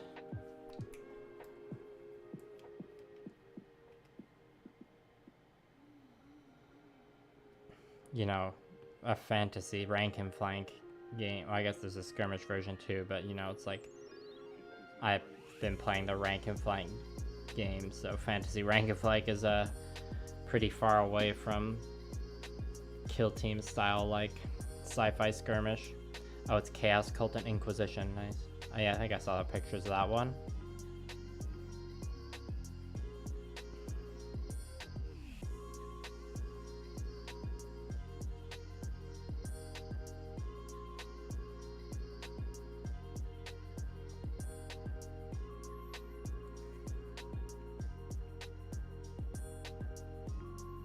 Alright, Robert, well, I wish you luck with whichever of those you try first. Just take baby steps, try not to get too overwhelmed, because if you try and do everything all at once, it might just burn you out faster. So there's some pointers.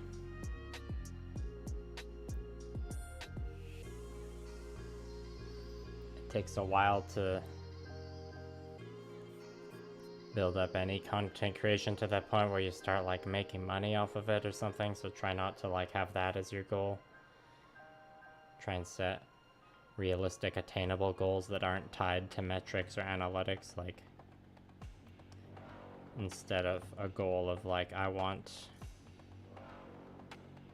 to gain 1,000 subscribers or 100 Twitch followers or whatever. It's better to have the goal of like, I want to release 10 videos by the end of the year. So I'm just making up numbers here. Don't like write it down or anything. But you know, it's like a lot easier on your mind to have a goal that's more like something you can personally do and not something that's reliant on a certain like metric. And you should always have the goal that like whatever kind of content you put out is better than whatever the last thing you did, like, but don't compare yourself to others. Like, compare your video, like the video or stream you do, compare that to the previous video or previous stream you did. You want to improve from yourself, not do it from a place of like, well, my painting or my video doesn't look as good as this other person's video. Because comparing yourselves to others is never a great mindset to be in.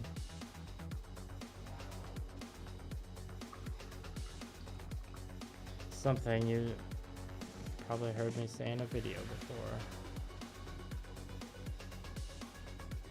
Yeah, you gotta recognize the algorithmic content creation business is kind of like a bottomless pit where you can never upload enough content.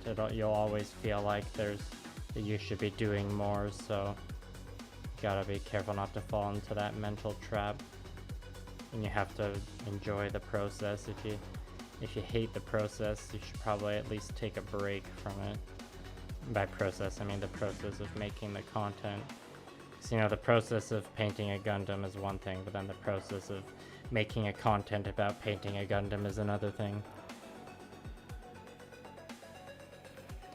Well, yeah, and talking about getting traction on posts, that's like such a subjective topic that's hard to understand. It's like a lot of the time you're just kind of guessing how the algorithm works.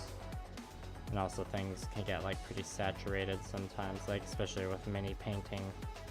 Like mini painting tutorial content, there's so much stuff out there. It's like hard to stand out amongst the crowd. You know, from a consumer standpoint, it's like always good to have more content. From a creator standpoint, the competition's fierce.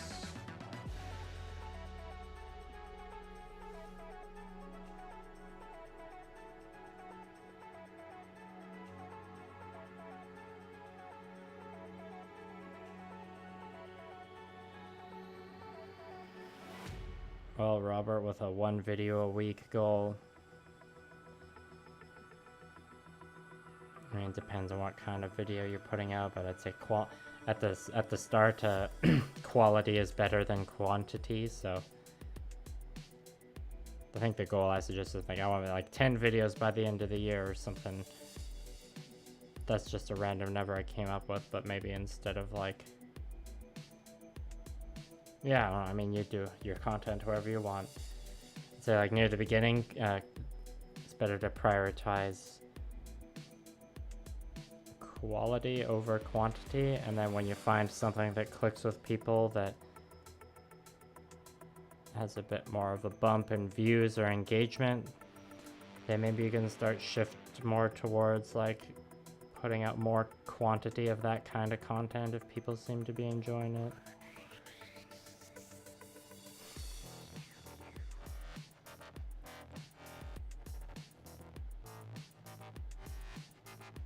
Yeah, Goblin, it took a while to like get the hang of this overhead camera setup.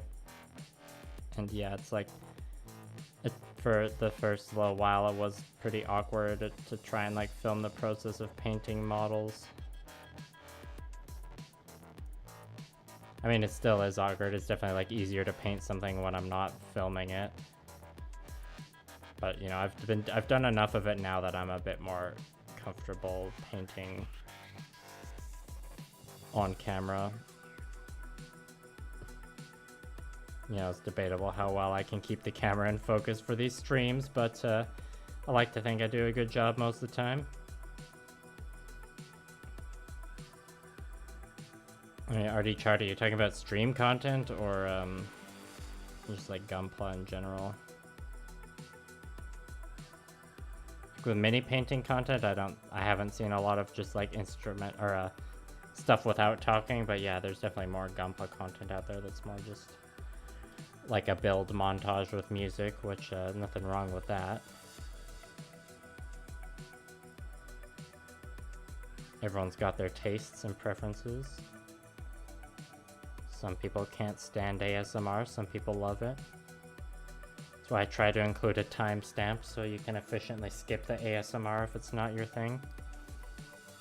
Or skip to the ASMR if you just really need to hear those clacks right away.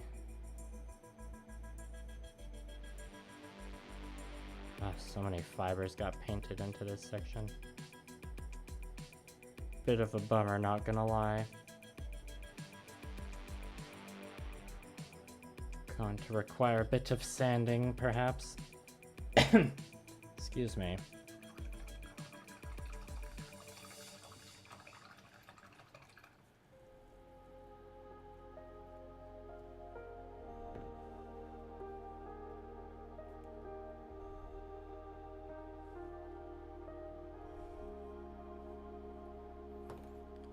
Switch to the small brush for a moment to get these tricky inside bits.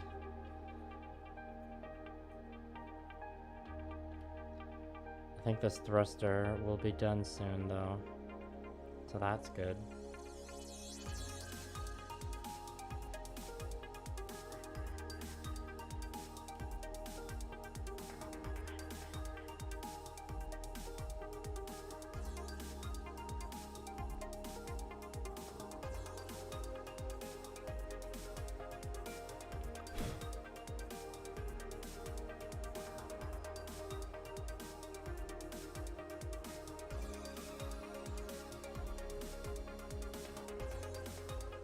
Silent? Completely silent? Do you mean, when you say silent, do you mean it doesn't even have music?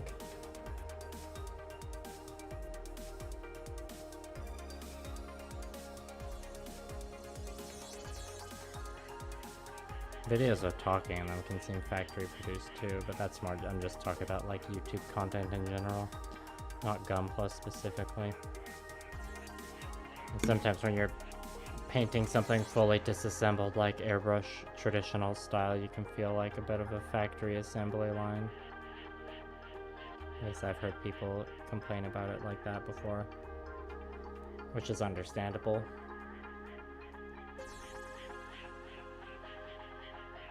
Nowhere close to the vibrant vapor wavy glow. Oh, I sorry, I missed your earlier message.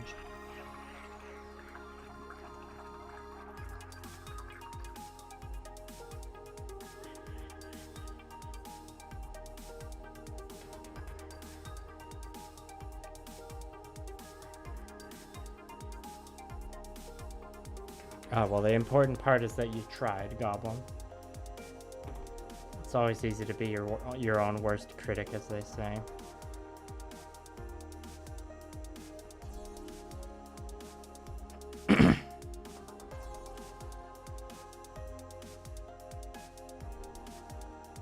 Oh, Robert, one more piece of advice if you're still watching is when it comes to like, you have to, self-promoting your content is something every content creator has to do, but it's important to like do it in the appropriate places.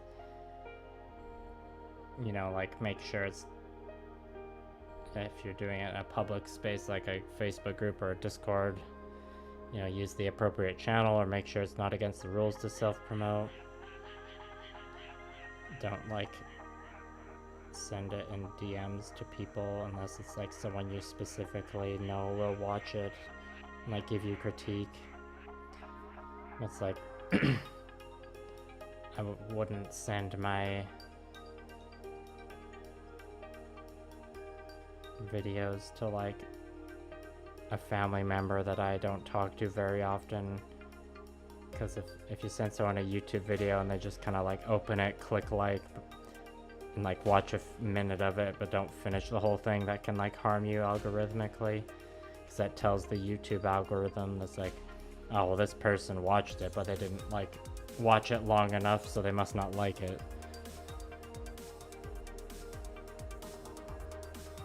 So it's like self-promotion is a thing that everyone has to do, but you gotta like,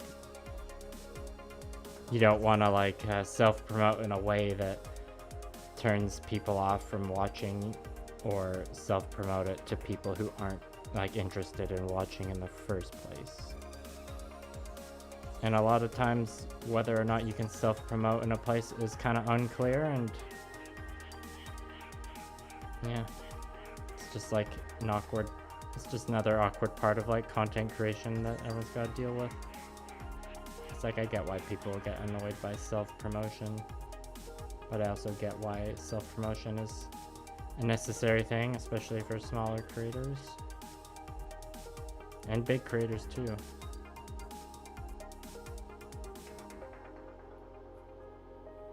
That's all the advice I'll give on that.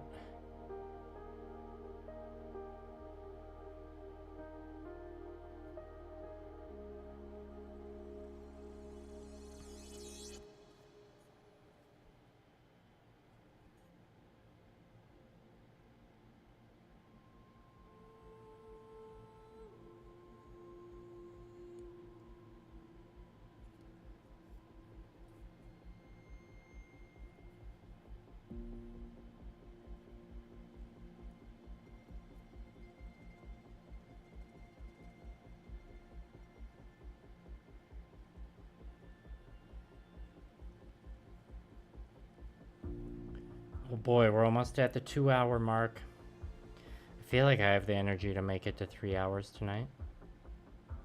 The last stream was pretty long. It was like 3 hours and 20, but it was easy to push a bit harder on that one because I was like finishing up a model entirely, and it was easy to just be like, all right, I gotta paint it until I'm done.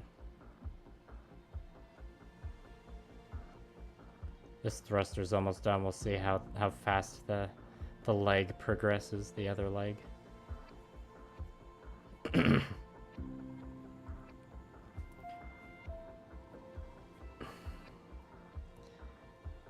It's not weird that you can tell that already charred.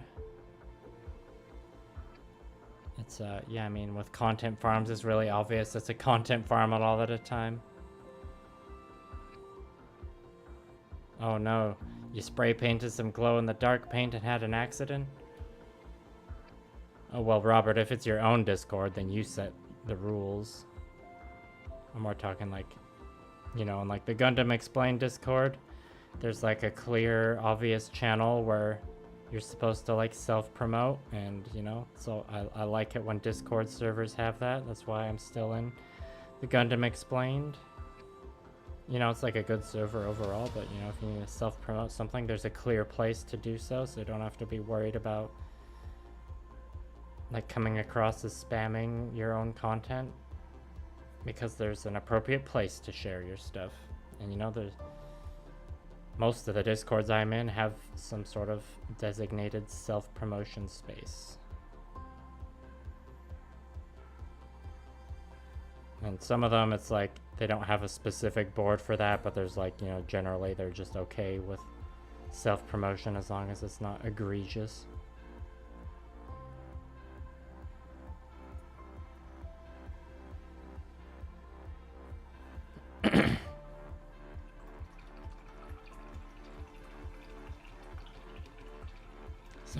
Some of your color choices seem dead, like there isn't enough contrast.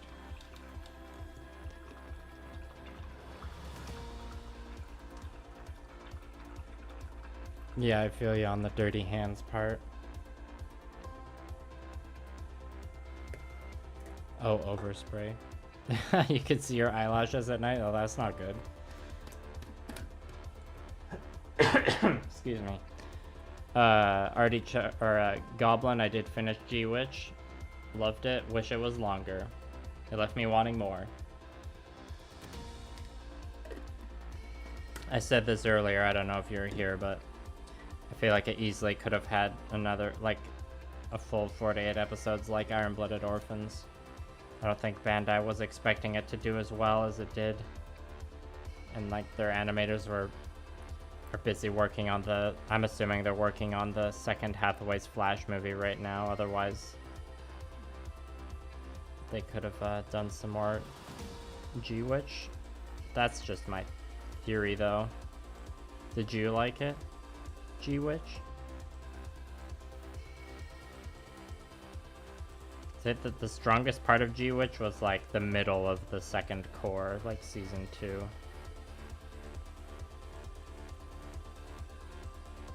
Or probably like the start to about like... Yeah, I mean, I liked it all. The finale was good. It was just like too rushed. So that's like, you know, the same problem as a wanting more thing. Okay. I think I can call this piece done. Yeah. Alright, second thruster is done.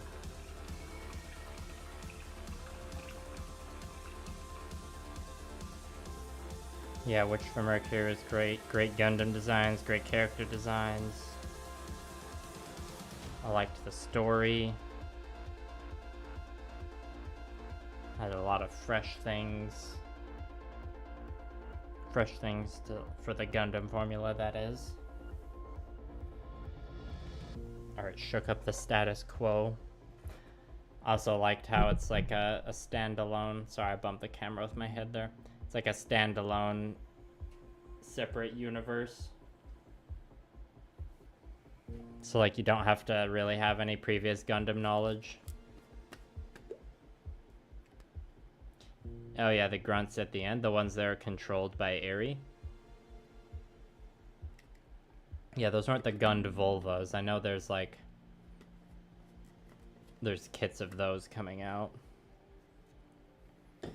But I think those are different from the ones that were in like the end of the show. Okay, let's put the glove back on and I'll paint the awkward bits on the inside of the thigh. I will just use up the rest of the turquoise that's on the palette.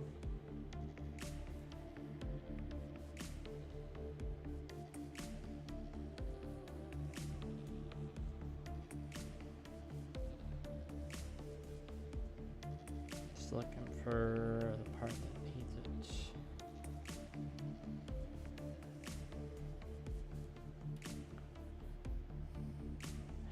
Now this straight leg is going to be much easier to paint than the bent leg. Oh yeah, which designer was that? Goblin. Yeah, I really liked all the, like the Delonza and all the variants, like the Schwarzet, I think it was called. Near the end, that was really good. Well, any kind of Gundam that has like a big, like berserk / buster sword is pretty great. And that one had the sword that like broke up into smaller pieces and had a bunch of fun gimmicks to it.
Okay, I think it's time to switch to black.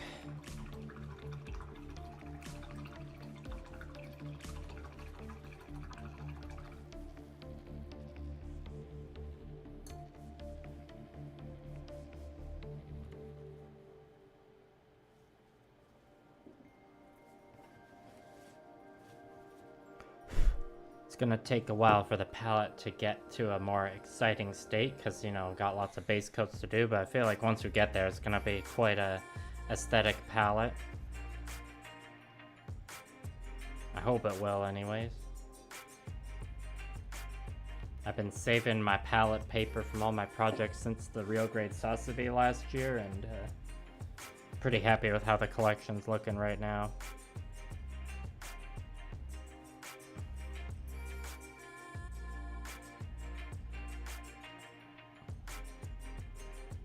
I can make some sort of abstract art piece with it one day.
Sorry, I'm concentrating pretty hard on this side section here. I don't want to mess up.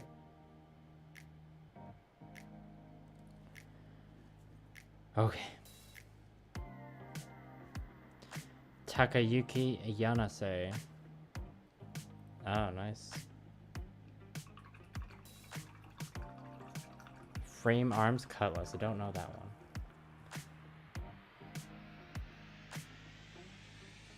Oh, Oh, Ghost in the Shell Arise. They're like red. The proto Tachikomas. I know those. Well, I mean, high side for this, I'm like just kind of accepting the visible brush strokes. A lot of the time I don't bother avoiding the brush strokes. I mean, like, I have the general practice of like, yeah, like multiple thinner coats. That's like the standard way to avoid brush strokes, but a lot of the time I opt to make the painting process faster by not thinning the paint as much so it doesn't take as many coats. And there will be brush strokes, but with this project and the Gushin, I have like techniques to distract from the brush strokes, and so with this one and the Gushin, that is like doing freehand designs, like intricate swirly lines. Those distract from the visible brush strokes. And then with a lot of the other projects, it's been like very vibrant gradient, like hand glazed gradients across the armor. Like those have brush strokes in themselves, but like your eye notices the gradient first, and like, yeah, I might pick up on the brush stroke after, but you know, the goal is to make the gradient good enough that the brush strokes don't matter too much. And you know, some people like, I got a comment once from a person like in real life at I think it was last year at the Odafest Gunpla competition. Someone was saying they like liked seeing the brush strokes. You know, it makes it kind of, it's a little artsy. But I guess to answer your question of like how to avoid the brush strokes, it would be to like more like thin multiple coats, and using the biggest brush that you can get away with using, which I kind of talked about earlier, and that is what I'm not doing right now.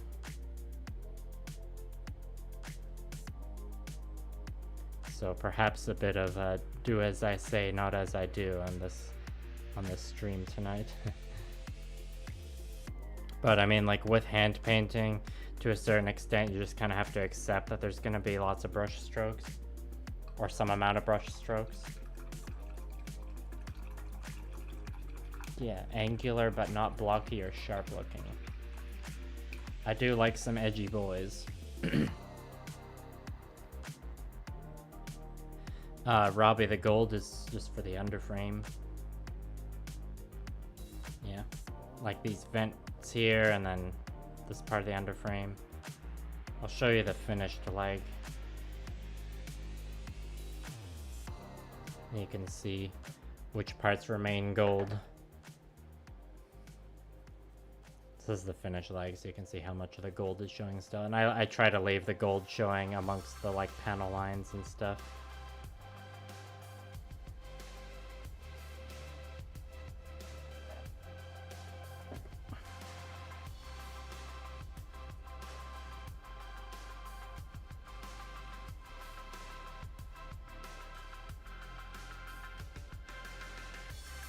Cutlass sounds like a fun mech. I'm a fan of mechs when they got swords, what can I say? And you need all those thrusters so you can zoom up closer to the enemy to use your sword on them. Am I right?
Oh yes, this rim.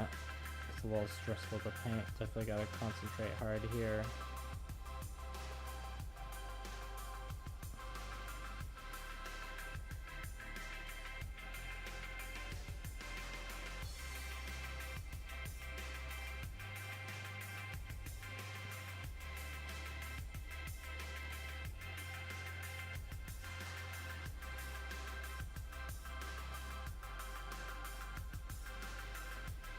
I'm feeling like the natural stopping point of this stream will probably be when I finish this leg. But we'll see. There's still a lot of there's still multiple coats of turquoise to put on multiple places here. And black too, but you know, the black doesn't take as many coats as the turquoise.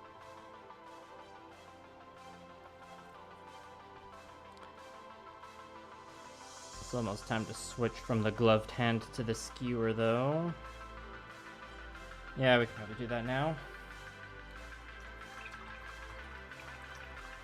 Oh yeah, another artifact game. Yeah, new the next series of artifact Gundams were just announced too. Some fun ones in there. As a miniature builder or someone who's built a lot of miniatures, the Nightingale was like a total nightmare to build. It's like it was designed like a gunpla kit and not a miniature, so it was like not the easiest. It's not as easy as it could have been, but you know, it's not like the typical wheelhouse for Bandai, so I can be a little forgiving in that sense.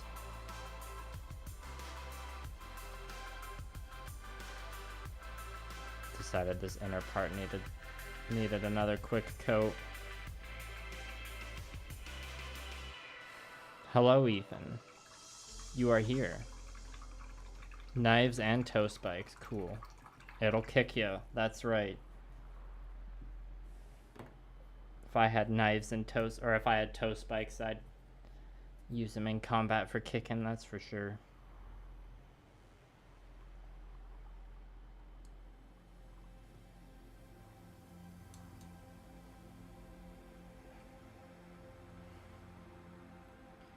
When this black is used up, I should take a stretch break. My back is feeling it.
I'll use this small brush to get it around this round gold bit, and then I'll switch to the bigger brush, I think.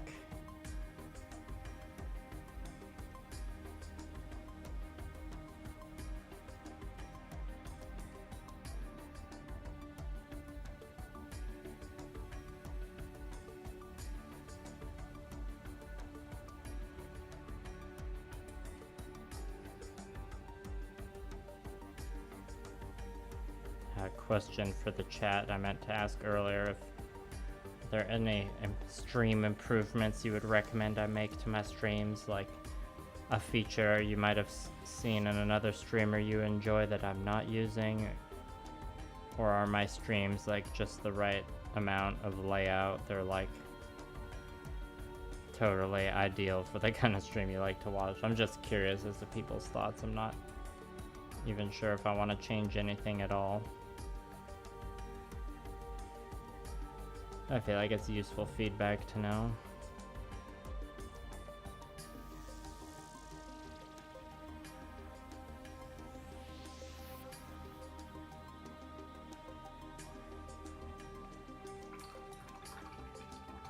But yeah, you could butter your toast with them. Some mech-sized toast.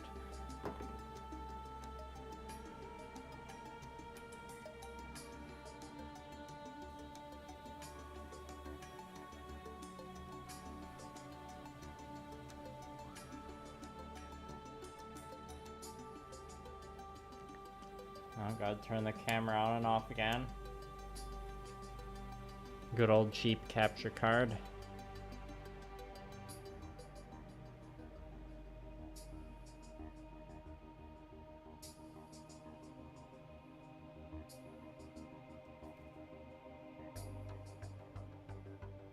I ain't making those big YouTuber bucks yet.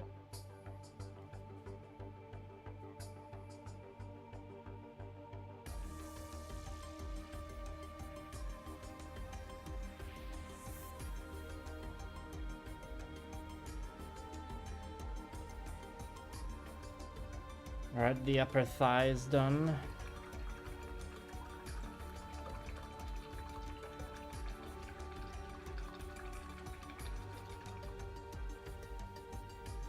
Yeah, the music loop. I could always add more to that.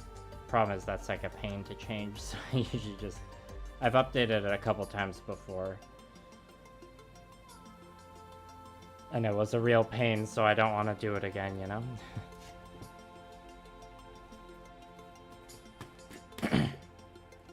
That is something I'll have to do eventually, though.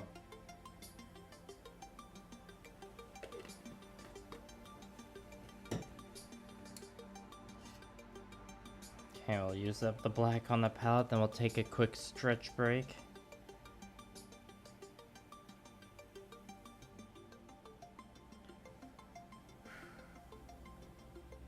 Now we're on to the bigger brush, can cover more ground more effectively.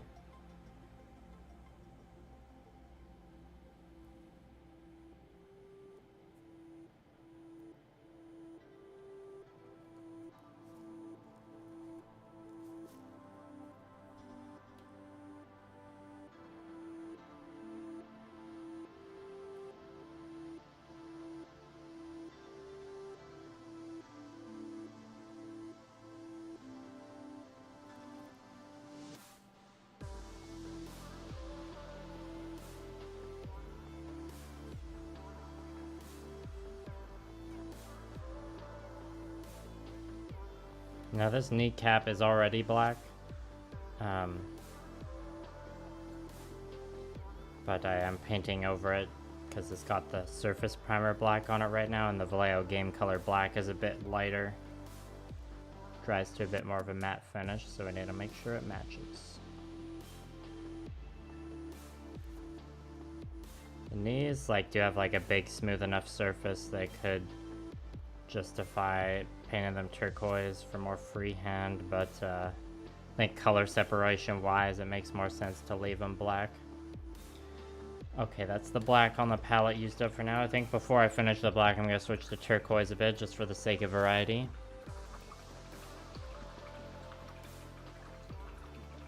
Thanks for the feedback on the streams there. I mean, I generally have a laid-back, relaxed time when I'm painting, for the most part, so... Makes sense that the streams reflect that.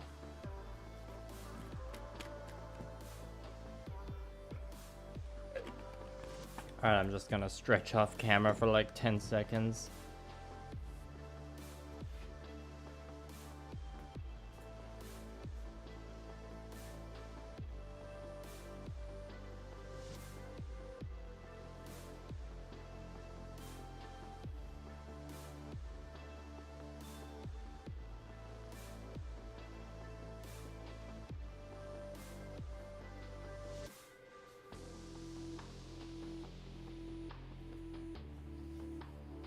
Alright, back to it.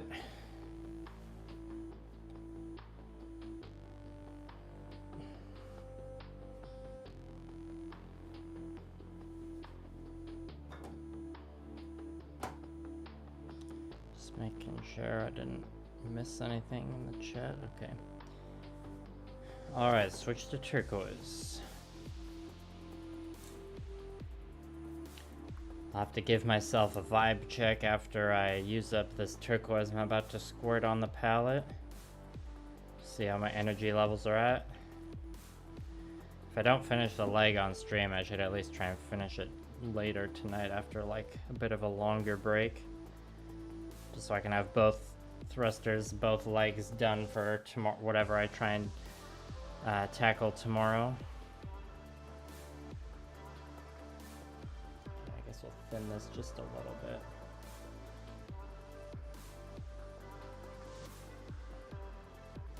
And yeah, I will probably stream again tomorrow night and possibly even Wednesday night.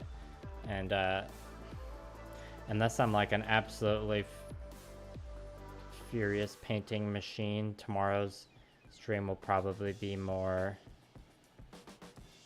base coating. But you know, if things go according to plan, I could be doing some edge highlighting on Wednesday's stream.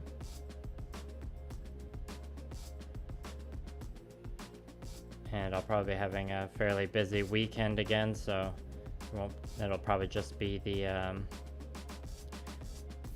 Monday, Tuesday, Wednesday stream. But hey, 3 streams in 1 week, that's pretty good for me, so I'd be surprised if anyone complains about no weekend stream when I can deliver y'all 3 weeknight streams. Sorry, not sorry that I don't have an actual stream schedule. Streams happen based around the projects, not a stream schedule.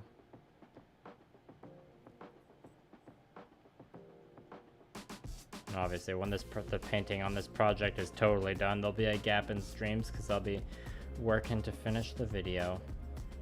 I thought about streaming the ASMR editing once, but I don't know if my PC could handle that. And also, I get really in the zone when editing ASMR. I definitely don't think I could engage with the chat as well doing the ASMR.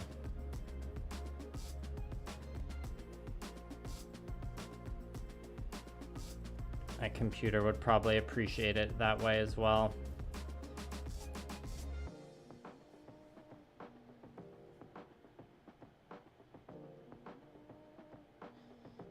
And also with how I have Premiere Pro set up for my editing, I'm not like, I don't have the screen space to like have the chat window open. I mean, I could make something work, but it would be a little cramped.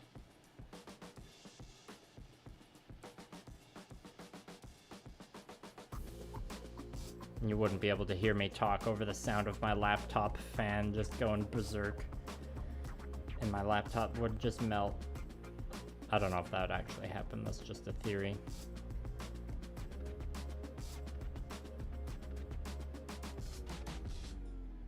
Oh yeah, the top of the thigh, you can see how that first coat looks. Nice and patchy. Good old first hand painted coat, am I right? The black looks pretty solid when you put it on, but then when it dries, it has a pretty matte finish to it, so you can really see the streaks. Or the strokes. The streaky strokes.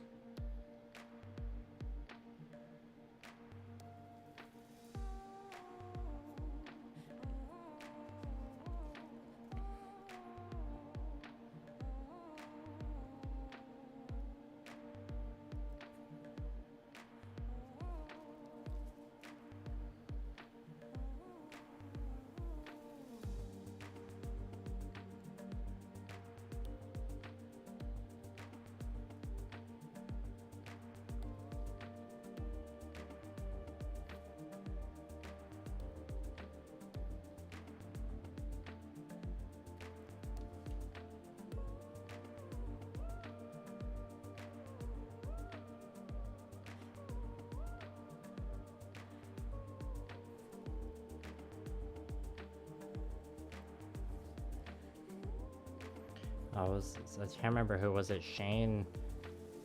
Or might have been someone else, like way earlier in the stream, asked me how the UK trip was. I remember saying that it was good, but I don't think I went into detail too much. I mean, I went into detail about the trip recap on like my first return stream last week. Sorry, I bumped the mic there. I mean, the rumors about British food being overpriced and not great were true. You know, like the pub food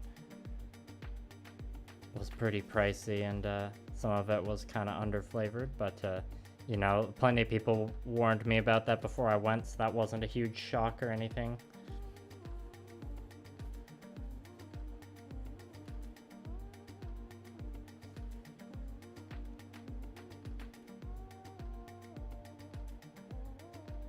Alright, let's get that second coat on there, and hopefully with the third coat it'll be done.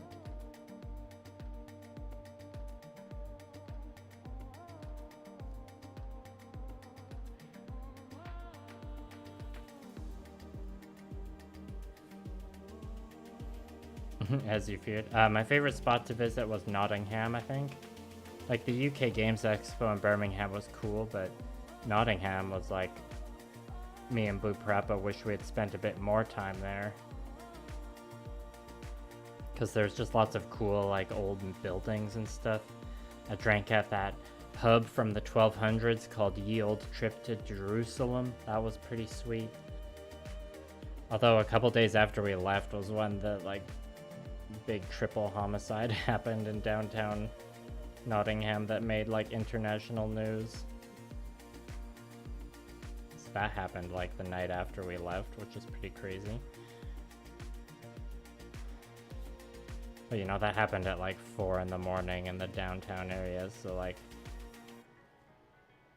we probably wouldn't have found out about it until way after the fact anyways, but still kind of freaky. And I don't say Nottingham was my favorite just because of Warhammer World. I mean, don't get me wrong, Warhammer World was pretty great. But we also visited Warlord Games down the road from Warhammer World, and they were nice and friendly to chat to.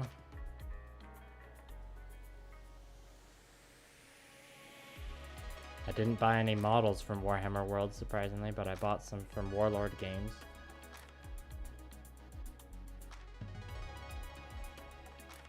If you're a patron, you can watch the exclusive vlog where I show off my haul from the trip, which was mostly stuff I got from UK Games Expo, mostly.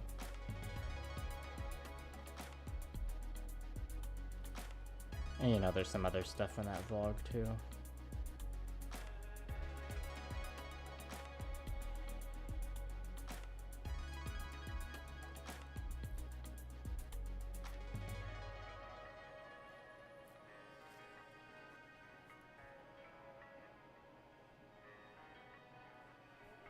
I think another part that's like making the paint a little streaky on this project is I sprayed it with a gloss top coat after I finished all the metallic detailing because I was worried about some of it rubbing off during the frequent handling I'm gonna be doing. Alright, I can take the glove off. I didn't have time to visit Sherwood, unfortunately. Sherwood was like we only had 2 nights in Nottingham. And yeah, Sherwood's like a little far.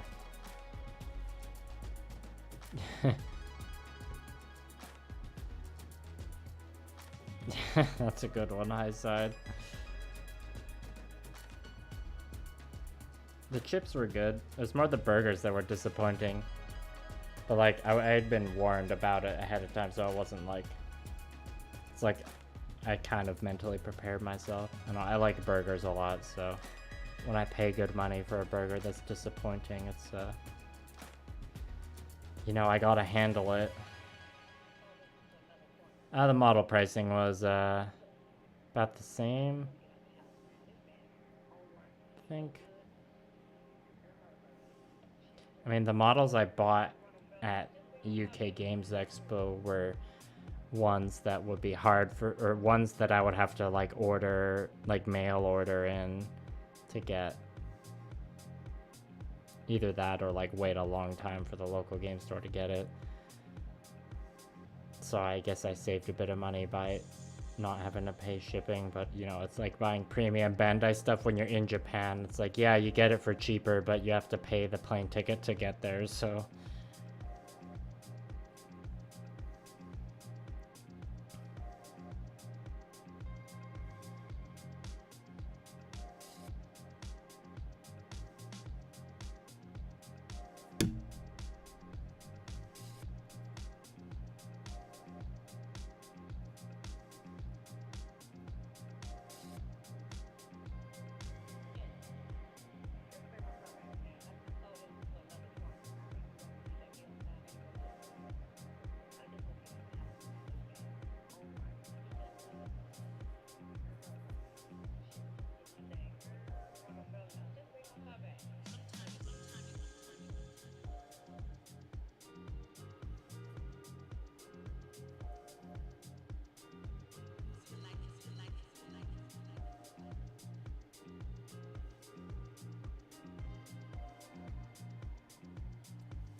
Oh, it's a tricky area of the foot to paint, I tell ya.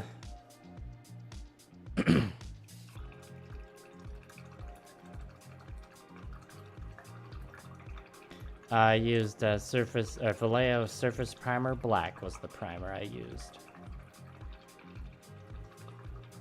Yeah, I mean, depending on what you buy, I already charted, that might be a good idea. Gunpla does take up a lot of suitcase space. The last time I was in Japan was before I was like super into Gunpla, so I only bought like one high grade, so that wasn't like too big of a deal to transport back. Yeah, if you're buying like multiple P Bandai master grades, it's probably best to just ship it back.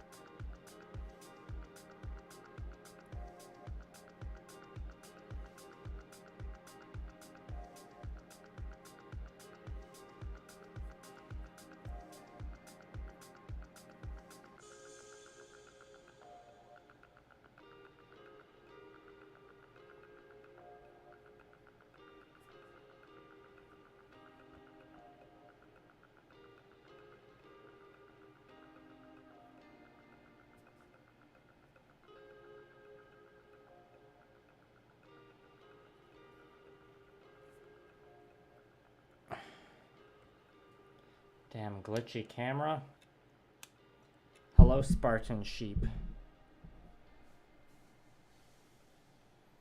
Yeah, I said there was like I had a pretty big suitcase with me when I went to Japan, and I only bought one high grade, so it wasn't bad. But you know, I bought lots of other stuff because you know, there's plenty of nerdy stuff to buy in Japan when you're a weeb. So the suitcase was pretty full.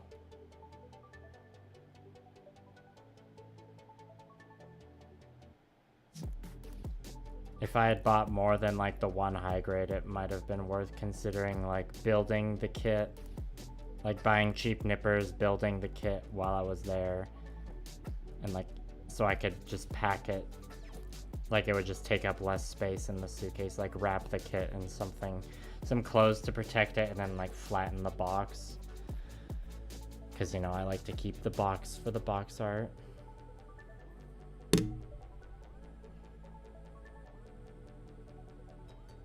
And then making sure that you don't have to take the train to the airport during rush hour, because you don't want to be on, well, you don't want to be on any train with a lot of big luggage in any rush hour, but especially not Tokyo rush hour.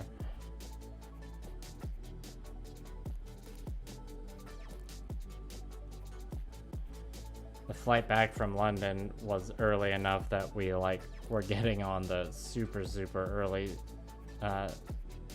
subway or Elizabeth line to the airport, so it was like before the morning rush hour started, because we had been warned about the London tube rush hour, but you know, we managed to dodge that. There was some like somewhat hectic like train rides like between cities. the way the train reservation system works with the London train system is not, I mean, I'm spoiled by like having experienced the Japanese train system, which is really good. Makes every other train system seem not great. If you know, you know.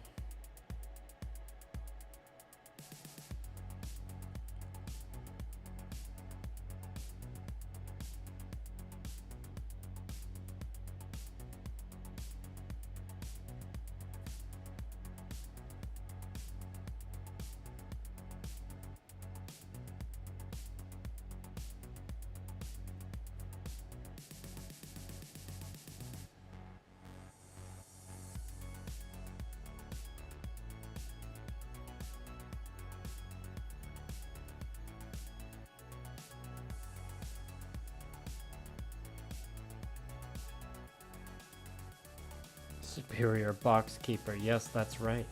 I mean, the boxes have nice art. You know, Warhammer box, well, miniature wargaming box art. I find like most, it's funny, most companies seem to start off with like showing the nice like paintings of like the official art for the unit on the box. Like Warhammer, like OG Warhammer box art has like just nice paintings on the covers, but now it's like they moved towards showing pictures of the actual models, which, you know, makes sense, but it's less aesthetic. And like the same things happened with Conquest. The like first Conquest sets I got had like the actual art on the cover of the box, but now it's just like pictures of the actual models, and like, you know, there might be some art on the side or the top of the box, you know, depending on the box, which is like, yeah, it makes sense from like a business marketing standpoint, but not from the standpoint of hanging up the box or like cutting out the boxes and using them as wallpaper, you know what I'm saying?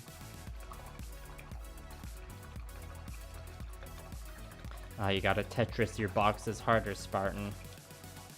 And yeah, the Tokyo train system is a dream. Brilliantly designed.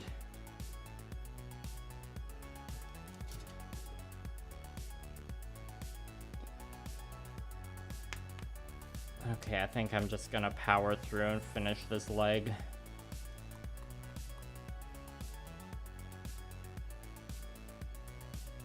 That sounds like a good idea, Artie Chard.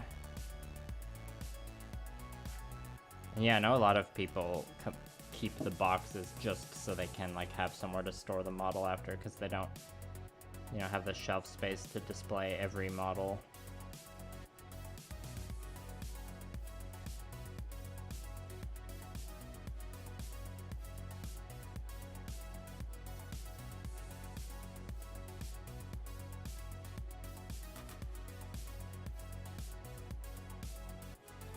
I guess that's more of a gunpla problem than a miniatures problem. I'm like, with, you know, I'm sure there's plenty of miniature collectors out there that run out of shelf space, but you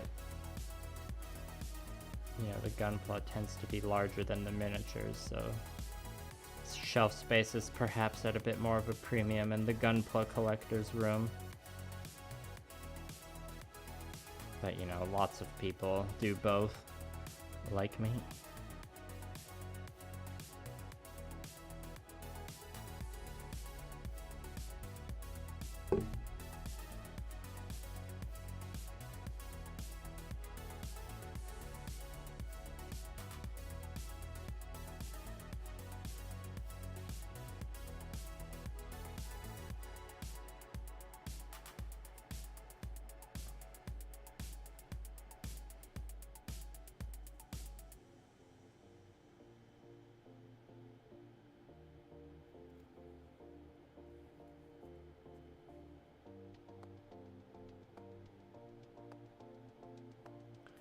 Ooh, those spots are tricky.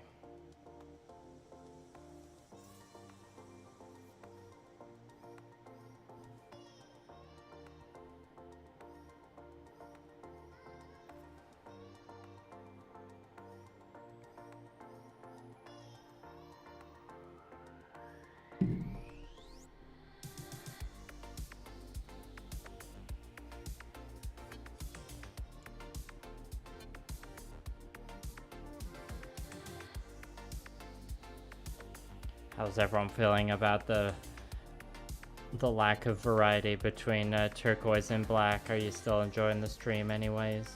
Will you tune into another one tomorrow if I'm just painting more black and turquoise? I mean, the parts will be different tomorrow. I'll be done the legs tonight, so, you know. Tomorrow could be some arms or some torso, perhaps.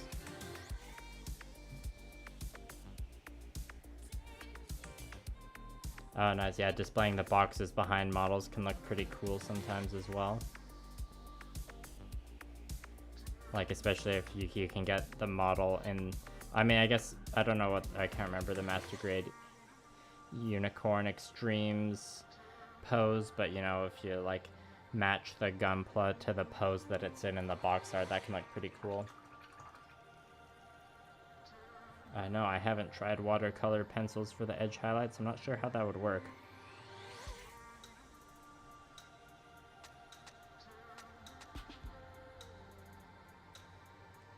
It's an interesting question, though. I don't have any watercolor pencils, but I feel like that's probably something someone out there on the internet has tried on their gunpla.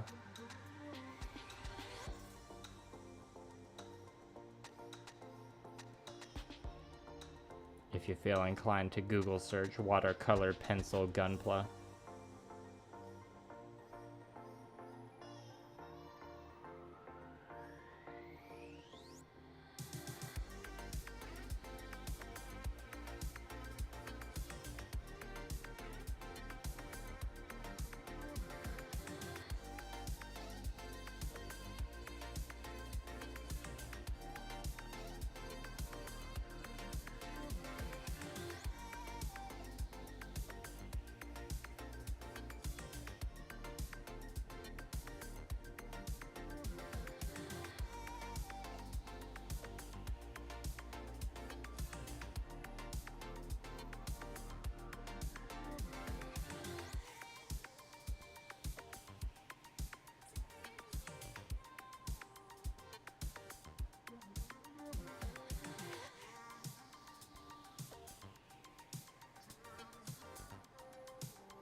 Almost done all these annoying nooks and crannies on the feet.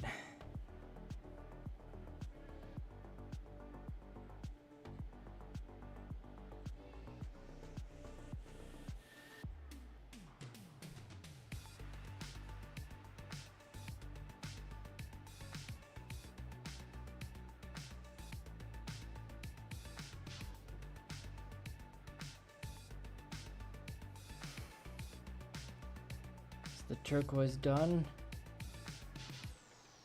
Am I done? I think so. This part, okay, I got some on the palette still.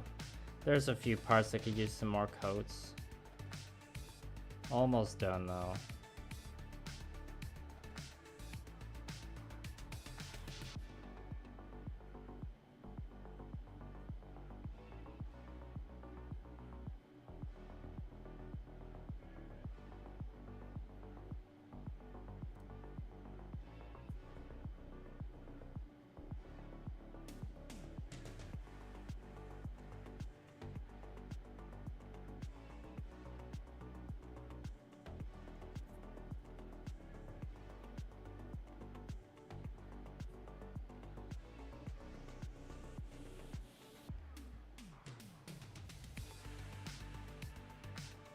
On this purple, I'll catch up on ye old chat.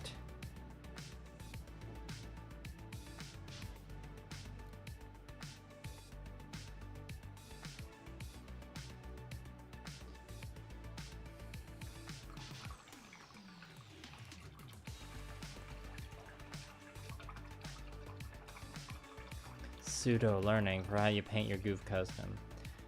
Oh, I'm glad my streams can fulfill that need for you. Hopefully the video, my like dedicated videos can too.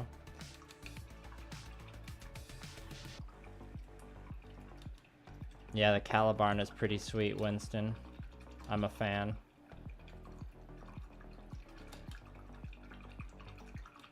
Yeah, I already tried. I feel like the watercolor pencils would be good for stuff like weathering rather than panel lighting, but I've never tried.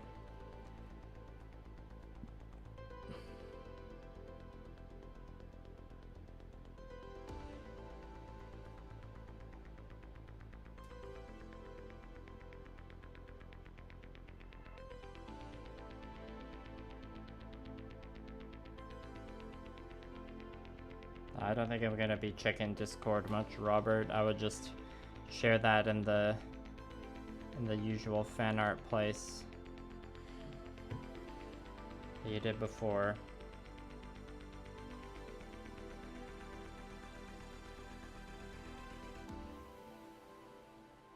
Okay, I'm just gonna wipe up some of this excess paint, because if I leave it overnight, it might cause some issues in the old palette. I probably could have saved that until the end of the stream in case I need to clean up some turquoise later, but it's too late now. Okay, just a bit of black left and then we'll be done streaming. Definitely gonna break 3 hours, so that's good.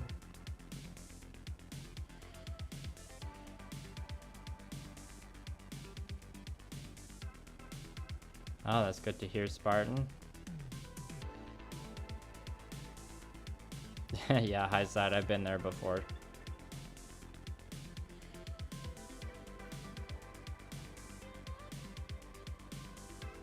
Yeah, no, Robert, you don't have to feel obligated to watch anything. I appreciate you coming by when you do. We've all got, you know, work and random stuff to keep us busy.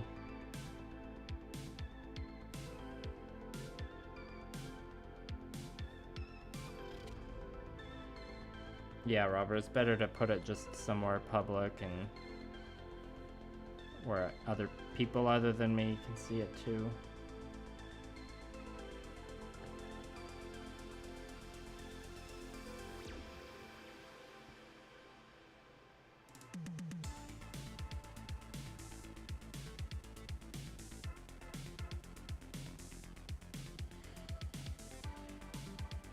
Paint's looking a little streaky on the thigh here.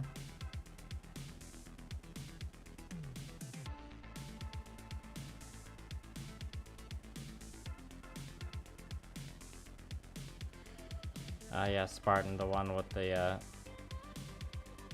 one I did for Otafest with all the freehand is that one, like the idea of doing the freehand was a lot more intimidating before I started doing it. Once I actually started doing the freehand, it was like easier than I thought, I guess. But I'm looking forward to trying to refine the freehand style a bit more on this aerial project, but you know, it's still going to be in the same team as the Gushin, so it's still gonna, like, the patterns won't be too different. I'm not planning on making them too different anyways. We'll see how it goes once I start actually blocking in the freehand patterns.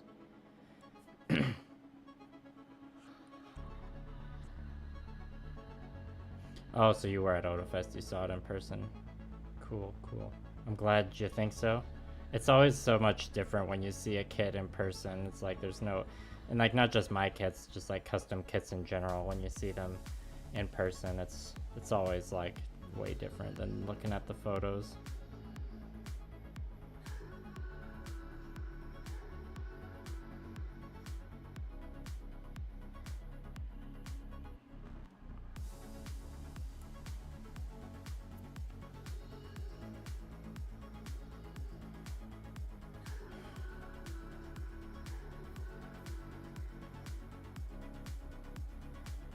Yes, the business cards. That was my new gimmick this year of like actually having good business cards. I probably should have had my poop together last year to do that. We'll see if next year I've got the same business cards or if I'll have printed more.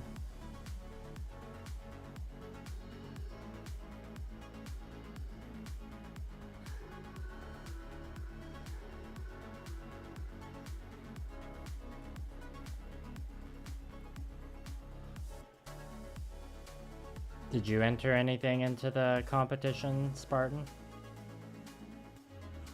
Thanks, large beverage. A lot of that, sometimes my hands get pretty shaky.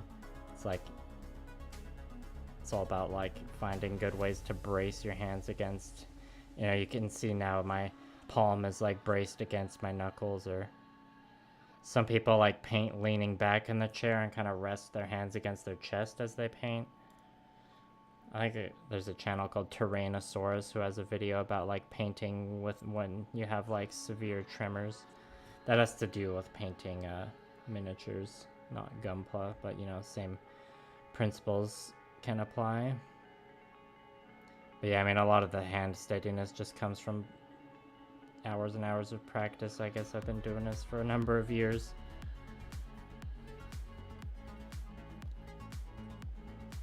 And you know, developing the right, for years I painted with really bad posture, but now I paint like with my elbows on propped up on the desk and I'm not like hunched over. And funnily enough, trying to, or like learning how to paint while being filmed on camera while streaming, like improved my posture a bit. Because you have to, when you have to hold the mini or gunpla in like a more locked position so that it like it's in frame with the camera, you have to like maintain a certain kind of posture.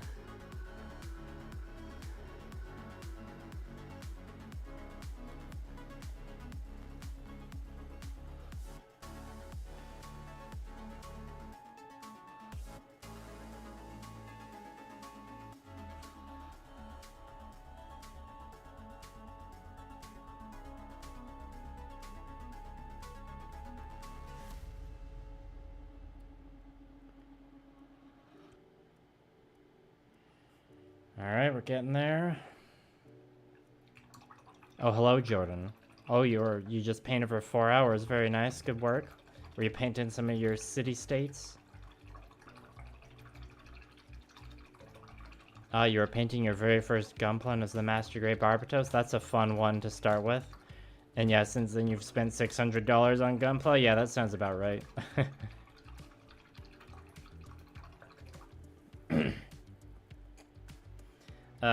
Hi side, I don't browse the subreddit because I don't use Reddit that much, but I have definitely browsed other people's work and felt inferior. That's something that happens to everyone, and yeah, comparison is definitely or what's the saying? Comparison is the thief of joy. It's like, at a certain point, like, comparing your work to others, you know, you can get some use out of that, but a lot of the time it's just like a big, like, negative thought loop trap. You gotta be careful comparing your work to others. It's like you can use other people's work to like get ideas, find inspiration sometime. Yeah, you don't want to compare your own work to others too hard. Aye, many city-states, very good. I didn't promote, or I didn't like put the link for this stream in the in that conquest chat like my last streams, because you know I'm not painting the men at arms like I was last time, but I appreciate you coming by anyways. But I know you're into gunpla, so come on, focus.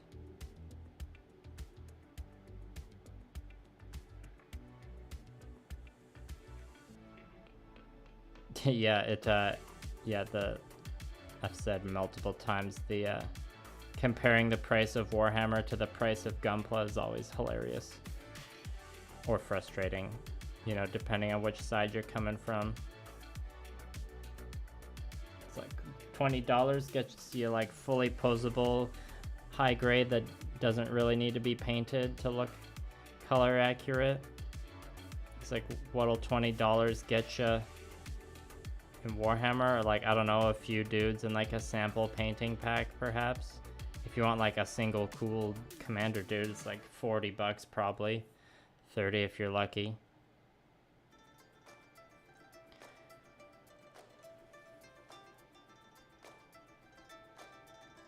And yeah, that can be said with not just like Warhammer, you can say that with Conquest too. If you compare like the amount of plastic you get for, I mean, Conquest has some pretty good value deals, but still like it won't hold up to the comparison with Gunpla. Not much will.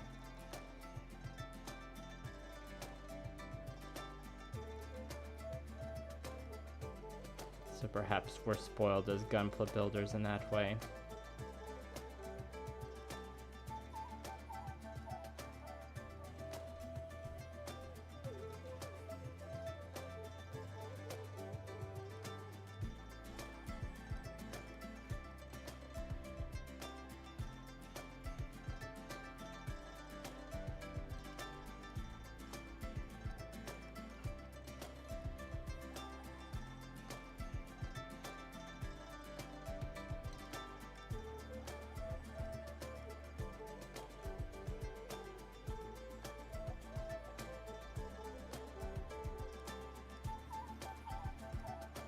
Yeah, and before I take the next like fancy whip photos of the stage and all the base coats are done, I'm definitely gonna have a round of like going across some areas with a fine grit sanding sponge to get rid of some of the globs or paint or chunks of dust that have been embedded in a couple layers. Always an issue when hand painting gunpla, despite all the precautions against dust I take.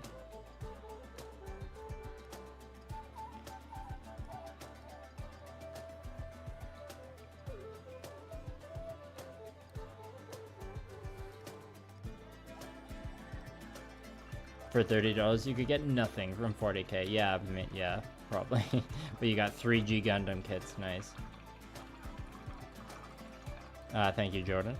Yeah, I mean, the base colors is, or this is just the base level of turquoise. The turquoise is gonna get a lot more vibrant and have, you know, like a bunch of freehand on top of it. So I'm very much looking forward to showing off some dazzling colors with this one. The glow effects are gonna be orange too, so they'll pop real nice.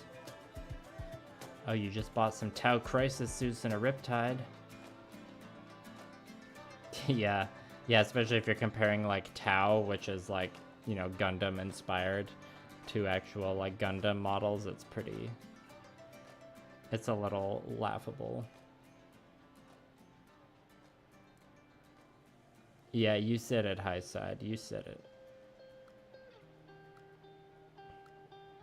I just did a big dusting of the room all over the weekend too.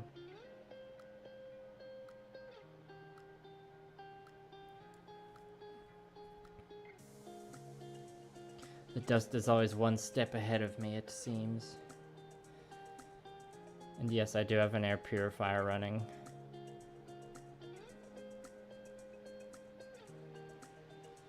I suppose I could be running it at max power, but that's too loud. Gotta make the compromise, I guess. I have it on full blast if I'm airbrushing.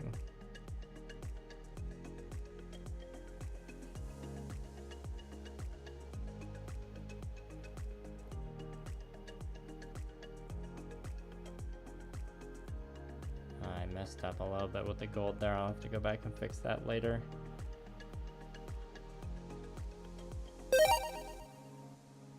Oh, thank you for the $5 super chat, Faye.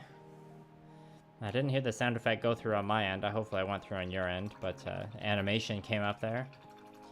Thank you for the good job sticker. Appreciate it. I am almost done painting this leg, so if anyone else has any super chats or questions or anything they want to say in the chat, now's the chance. We'll be wrapping up the stream soon. Thanks to everyone who's come by tonight. It's been a good turnout. You know, the Gunpla streams always get more viewers than the Conquest ones, but I just need to keep converting, or keep plugging the Conquest when I can, get y'all more interested in it. But you know, I can't exactly complain about people turning up to the streams in general. I appreciate it no matter what I'm painting.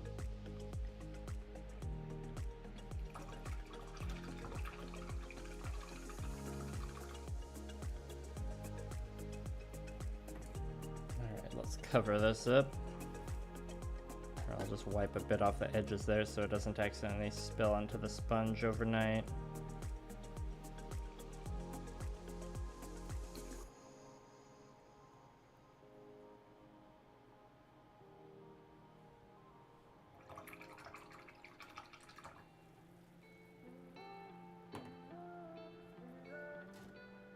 I'll take out all the pieces painted on tonight so you can just see them all laid out. We can look at our progress. Thank you, Faye.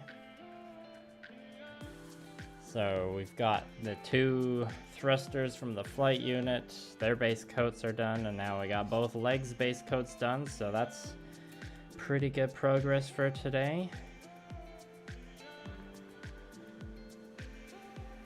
And things will only get brighter from here. And these ones you can see more of the glow highlight color showing up because, you know, they're backpack thrusters, so they'll be glowing.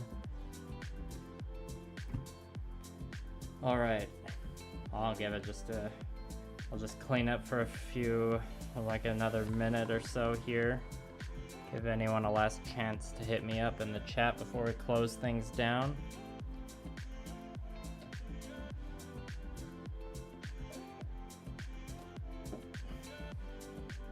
The paint water isn't too enticing tonight. It doesn't have any fun metallic flecks. It's just like a navy blue. So yeah, if you missed me saying earlier,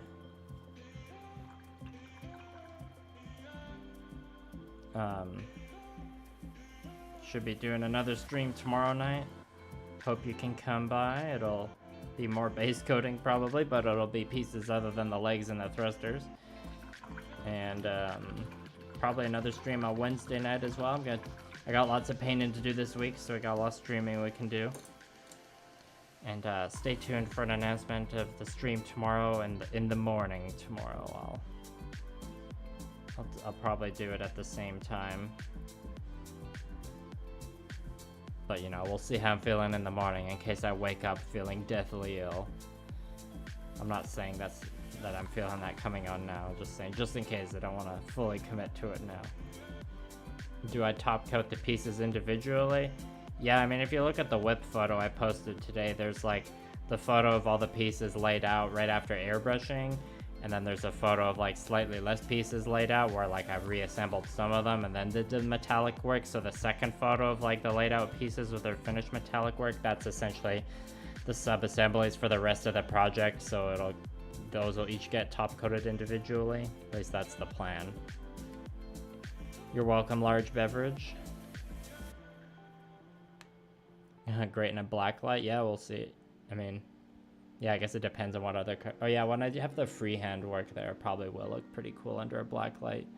Any hype for Armored Core 6? I mean, I'm not going to play it just because I don't have the system, but I think it's a very cool game, and I'm hyped for other people to play it. Alright, on that note, I'm going to end the stream now, so thanks very much for watching, everybody, and I will hopefully see you tomorrow, if not next time. Bye.